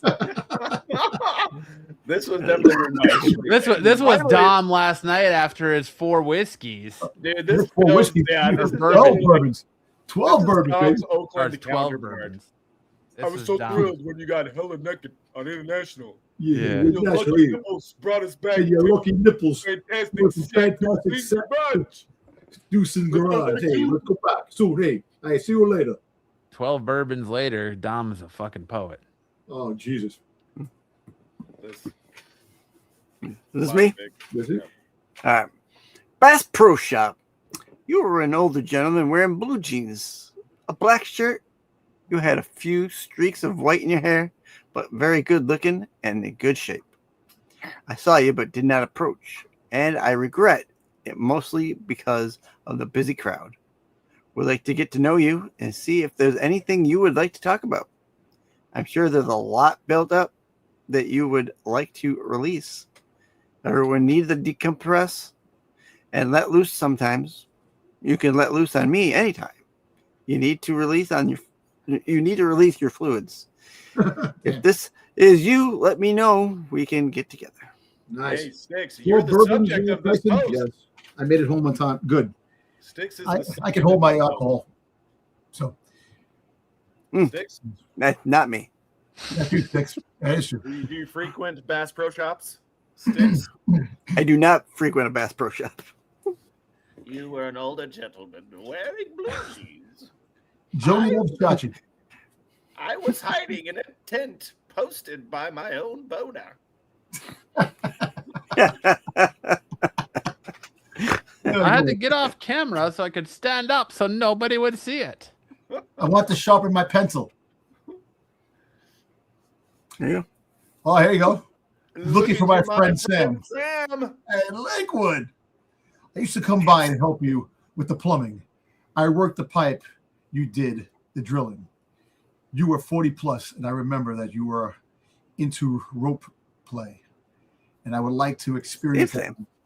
I'm an ecstatic guy, 6 foot, 250 pounds. Let's connect again. This is a big dude. Sam, I found you, Sam. There you go. Big dude. Big dude. He's a big dude. Sam, why are we just finding out now after years of doing this show that you were into rope play? Exactly. Well, And Hispanic. And Hispanic. well, I pronounce it. No, he's not Hispanic. The guy. I'm expecting. You were into role play? Role play. Hey, role play. I mean, that's how you got 7 kids, I guess, huh? Yeah. We were into role play. Hey, Sam, you know what's funny? My wife with me last year. I told my wife, I said, hey, I go, Sam's a lawyer, this and that, blah, blah, blah. He goes, he has 8 kids. I said like that, and we got 8 kids. She goes, damn, get off that poker. Like, it happened. Hey, that's funny. Okay? Well, you I got a know guy what at my they say, job. Dom, it takes 2 to tango. Yeah, I know. I got a friend of mine who has 7 kids at my job too, and I make fun of him. After he had a kid after the vasectomy too. Which There's a football player named Antonio Cromartie that had 3 kids after his vasectomy or something like that. yeah, so. essentially. That's crazy. My natural heifer, Southgate. Bull here looking for a heifer that needs to be milked. I would also love it if you are on the hairy side. Hit me up if that's This is Joe. Yeah. This is Joe. Joe likes them hairy. Looking for a bear. He likes them big, thick, and juicy. The black guy at the gas station, Jackson. He was driving a black Accord. He was handsome, clean cut, and well built. Those jogging pants were fitting him right nicely front and back. His card declined, and I used my card to fill his tank. This motherfucker just didn't have gas, and he used you to buy his gas. He came over for a tool polishing. I'd like to see him again. If you're a clean-cut young black guy and you are welcome to come over, I can always drain you and fill your tank to you.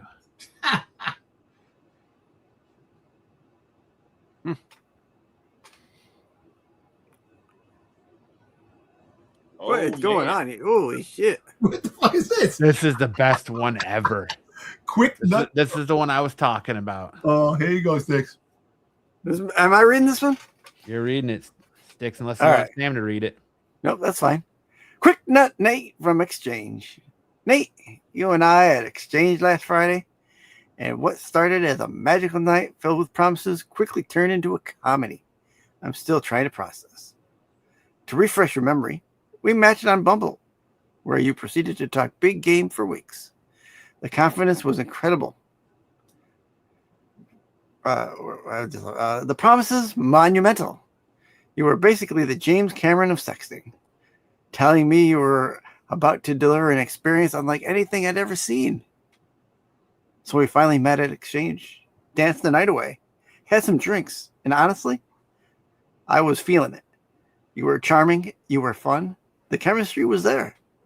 We grabbed an Uber back to your place, and things quickly turned spicy. Now, Nate, the lack of foreplay was astonishing. Truly, I've had microwave dinners with more preparation. But I shrugged it off because I liked you. And then you introduced me to what I can only assume you consider your prized possession. Without warning, you proceeded to helicopter your micro machine in my face like you were unveiling the grand prize on The Price is Right. Sir, newsflash, I was not impressed. Still, I tried to power through because apparently I'm committed to finishing things. Something, as I would soon discover, you have absolutely no problem doing. Then came the incident. While I was going down on you, you farted. You know you farted. I know you farted. God knows you farted. But instead of owning it like a man, you looked at me dead in the eyes and blamed the cat. Nate, the cat was across the room. That should have been my red flag.